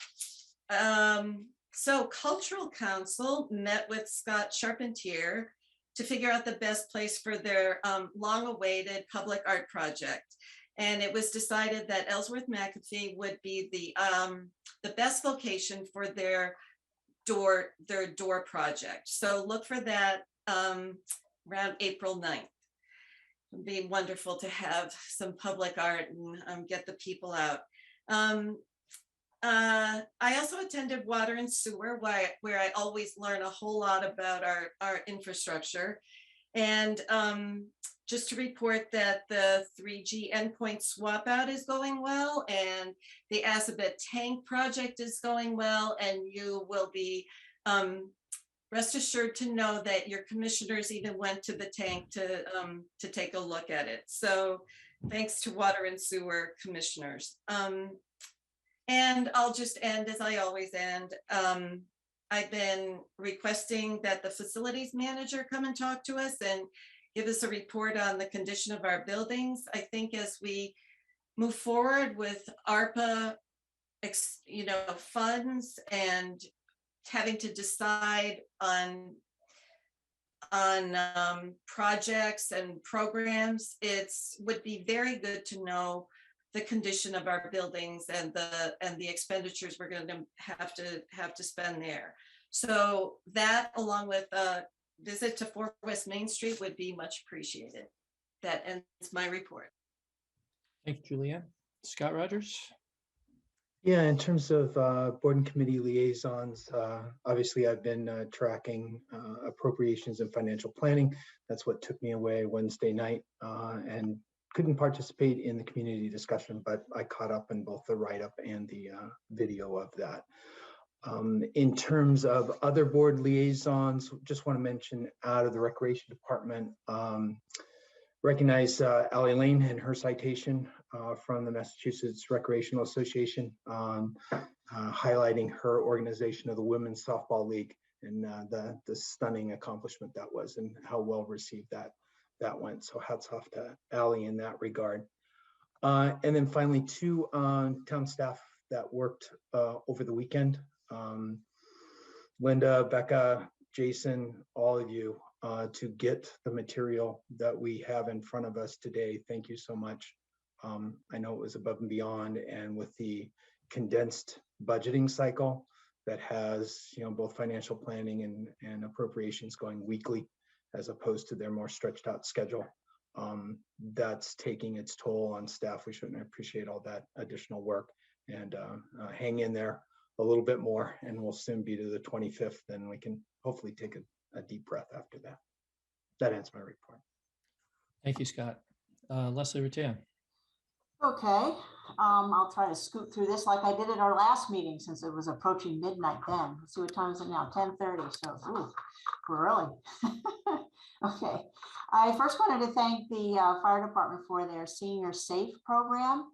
And this program inspects seniors' homes for the status of smoke and carbon monoxide detectors and changes the batteries if necessary. If anyone is interested in this, please call Firefighter Gallus at 508-393-1537. I think that's a wonderful program. Also, I noticed, I have been noticing going through the downtown that the lights seem to be better. I don't know if I'm imagining it, if I'm hopeful. No, you're imagining it. It just depends on whether or not anybody pushed the pedestrian light when you went through within the last 5 minutes before you went through. Because they don't seem to turn red as frequently. Let's put it that way. I'm able to move through it a little bit more smoothly. So I wasn't sure. Small sample size, Leslie, small sample size. Yes, maybe. So I didn't know if and dot had shown up and if anything had been done. I didn't know if Scott could update us on that. Through the chair, John's absolutely right. Mass DOT came out, they looked at it, the timing is right, and they said, you know, what we said before, you get one pedestrian hitting the crosswalk light, and it'll take you 3, 5, 7 light cycles to retime it so that they're all synced together. So it's just good timing on your part, Leslie. You know, I just remember, you know, when we did that project, it was a $4.5 million downtown traffic improvement project. It was done around 2014 or so, 2015. We spent so much time talking with the traffic engineers, and just there's so many intersections because as a classic New England downtown is where all the roads kind of come together and nothing's at right angles. And so just trying to add turning lanes to allow the traffic to more safely, you know, make their way through the downtown. So adding those turning lanes and arrows, this was the best they could, you know, the best that they could do. And they did say, you know, in order to make it safe for pedestrians, when they do hit that button, it's going to throw that cycle off for a little bit. So Okay, it's the best they can do with that configuration. okay, understood. And as long as they did come out and they have reviewed it and it's kind of at the best point now in terms of timing, sounds like sequencing. Okay, thank you very much for that. Also, I had heard some comments about trash bags, the supply, and maybe the delivery to stores and so forth. And the town engineer did look into that. And I guess there had been an issue a few weeks ago, but things are supposedly fine now. The stores are carrying what they need to carry. But the town engineer did ask if I would mention that, one, if anyone cannot find bags, that during normal business hours, they can go to the town hall and get them at the town engineer's office or the town clerk's office. And if you have a defective bag or sleeve of bags, bring this sleeve in to the town engineer's office and he will replace them for you. So I wanted to make sure that was known. Let me see. We've already congratulated the girls hockey team, which is wonderful. Awesome news. I actually happened to be in the parking lot at the high school at another event, and the buses came through and the police escort came through, and it was almost shocking. It kind of sends chills up your spine when you see that. It was awesome. It was awesome. All the honking and then all the parents' cars coming in. It was terrific. So wonderful, wonderful things. And so first, I think Titan team. Is that correct? Yeah, first Titan team. Okay. I also wanted to mention that I was one of the selectmen that attended the community forum last week. And I wanted to reiterate what I had said there, which is that because there was a quorum of us, that we could not participate in any way, because as items are being discussed, some of these things could be ultimately something that we would deliberate on. So we could not participate, but I didn't want that to be mistaken for complacency in any way by board members. We were there to listen, and I took a ton of notes, but I just didn't want that to be misunderstood. We were interested, we just could not participate. And my last thing is a question. Do we have any traffic updates at all? How are things going on Bartlett Street? Trucks, are we hearing? What's happening with that? Anything new? And very quiet. Okay. Okay.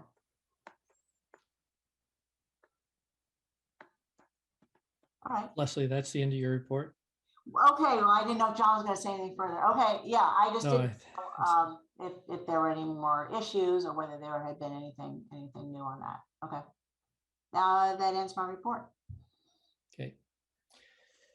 So my report last week, Tuesday night, I sat in with Town Moderator Fred George, Assistant Town Administrator Becca Meekins, and Chief Liver and Lieutenant Brian Griffin to conduct interviews for police officer candidates.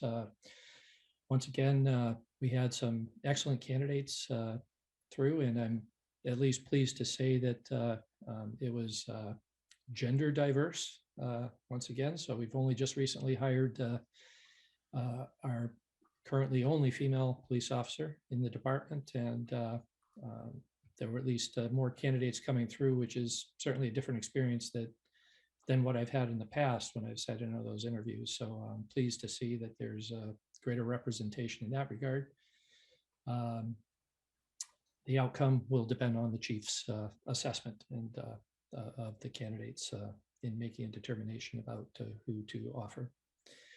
On Wednesday night, as Leslie and Kristen and Julianne had mentioned, I was at the forum conducted by Northborough Guide to take public input regarding ARPA spending. So it was helpful to me to sit in on that session and hear some of the suggestions being made. I think some of the suggestions were well reasoned. I think some other suggestions maybe were without the benefit of other information that some of us on the board may have to understand whether or not those particular suggestions are viable or not. But it was a worthwhile session. And I think tonight here we have taken a step to try to provide a more open structure or something, and have another round of public input in the upcoming weeks.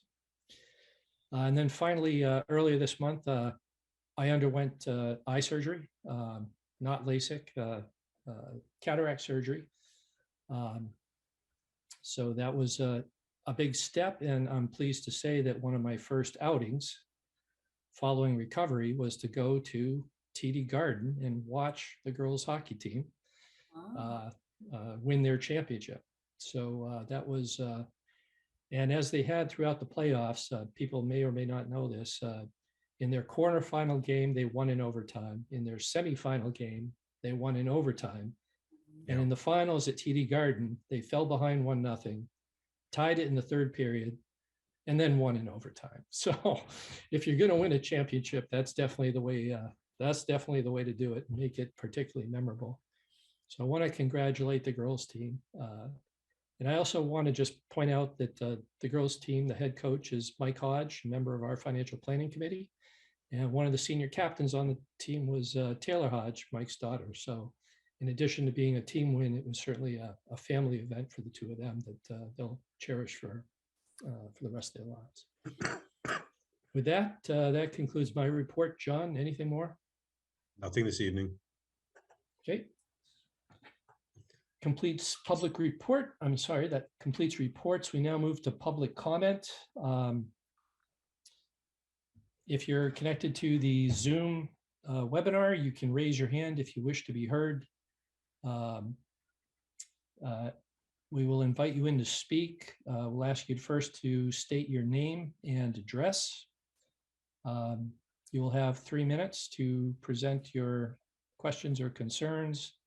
The board will not typically discuss or deliberate the subject matter that you present. If there's a relatively straightforward informational question that town staff can provide an answer to, we will strive to do that. And as always, we ask everyone to conduct themselves in a courteous, respectful, and professional manner. So with that, first up, I have Marilee Borden. Hi there, Marilee Borden, 63 Little Pond Road. I promised not to use my full 3 minutes tonight. I'm really happy to hear that you will be putting together a public forum about ARPA funding and allowing our community the opportunity to have a voice in this conversation. I'll be on an airplane at that time, so I won't be able to attend, but I'll be waiting anxiously to hear the results. I just want to ask, I hope that in your outreach and publicity about the event, you'll do targeted outreach specifically to our business owners to invite them to participate. I think it's really critical that we hear their voice in this. And I also want to note that we all know that there'll be a lot of people who would like to attend, but won't be able to due to other commitments. And there will be needs and wants that people may not be comfortable speaking up about in a public forum. So, you know, while it's very clear that we know what the needs of the town are in terms of capital projects, I have not seen evidence that we really know what the post-pandemic needs of the people in the community are. So I urge you to also reach out via survey to both residents and to business owners, and that you be sure to ask questions that really allow us to learn about the physical, financial, and mental health of our residents and of our businesses and business owners after this pandemic. Thank you. Thank you, Marilee.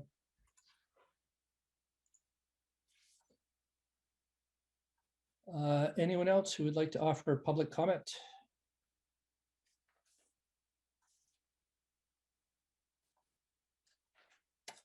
Seeing none, thank you. Public comment is concluded.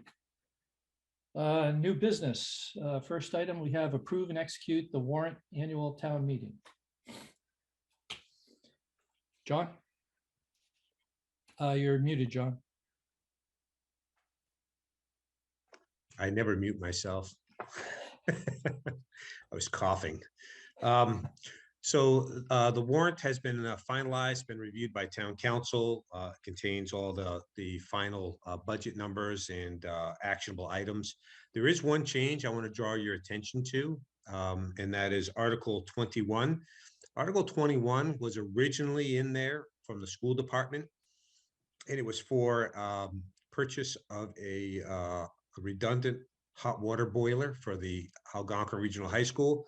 And the superintendent decided to pull that. They're looking at some alternative funding sources. So he asked that article be removed. Over the weekend, I was working with town council to finalize the warrant. And one of the things that we discussed was 4 West Main Street. And as you know, the town's window is in the 40th year to take that property back. So that window doesn't start until May of 2022. And so in talking with council, we could wait, but we thought it would be advisable for the board to take an article to town meeting that authorizes the Board of Selectmen to reacquire that facility.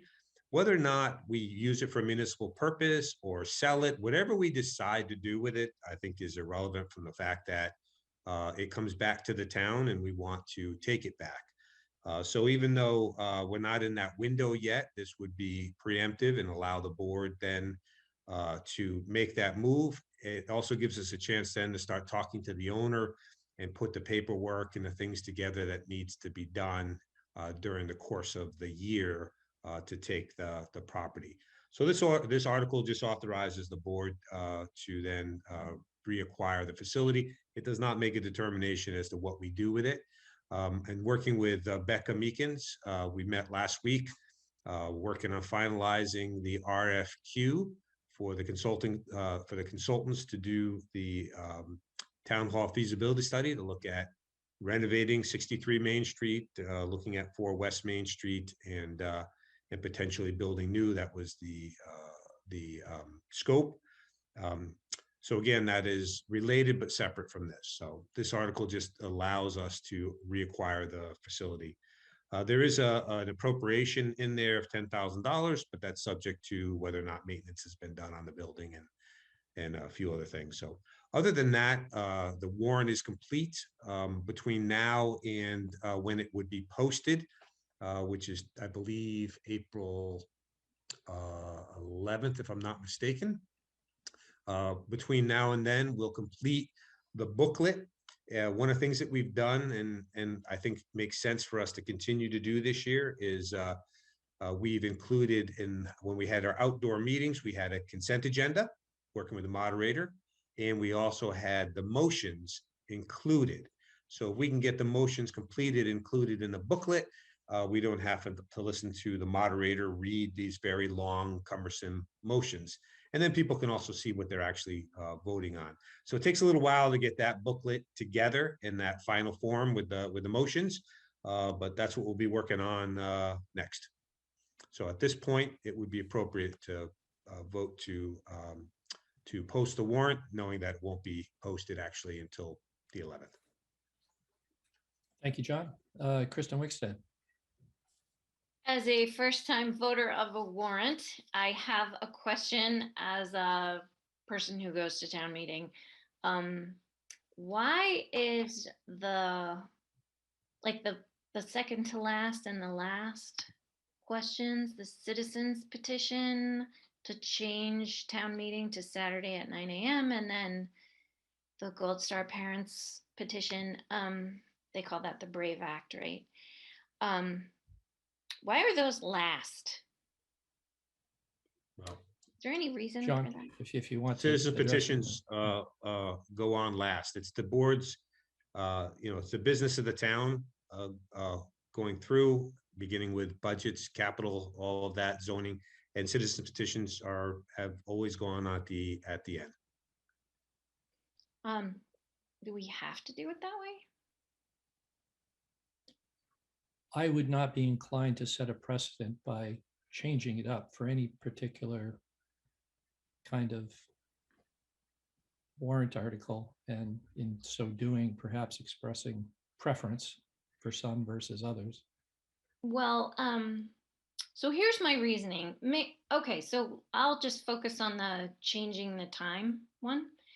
A lot of the reason that the people want to change it to a Saturday morning is because say they can't stay out late because they're either older folks and they don't like to drive really late, and it's really frankly not safe, or they're parents with little kids and they have to get home, because as the parent of a high school kid who could potentially be babysitting that night, I don't really want him out till 11:30.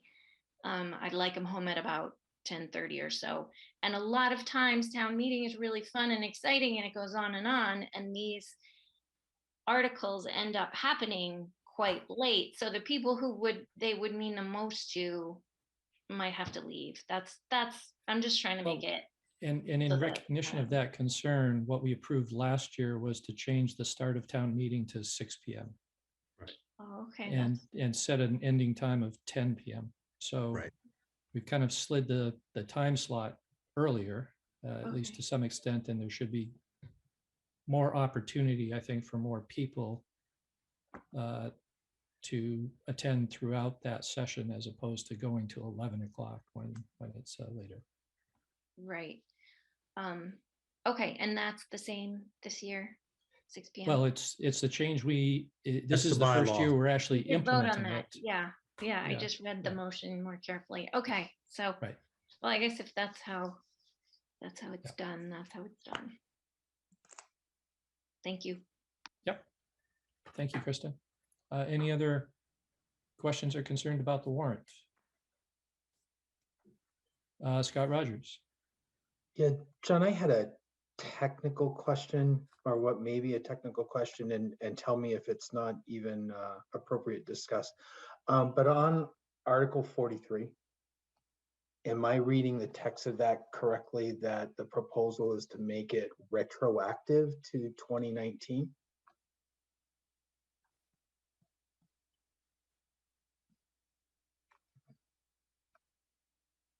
And if we don't want to get into discussion of a particular article, I hear you, but I'm just, we take the petition as written, right? 40, the town, you have no authority under the law to modify a citizen's petition in any way, shape, or form. Even if it has grammatical errors, that's what goes into the warrant. Okay, and if I interpret this one, they're asking for retroactive to 2019.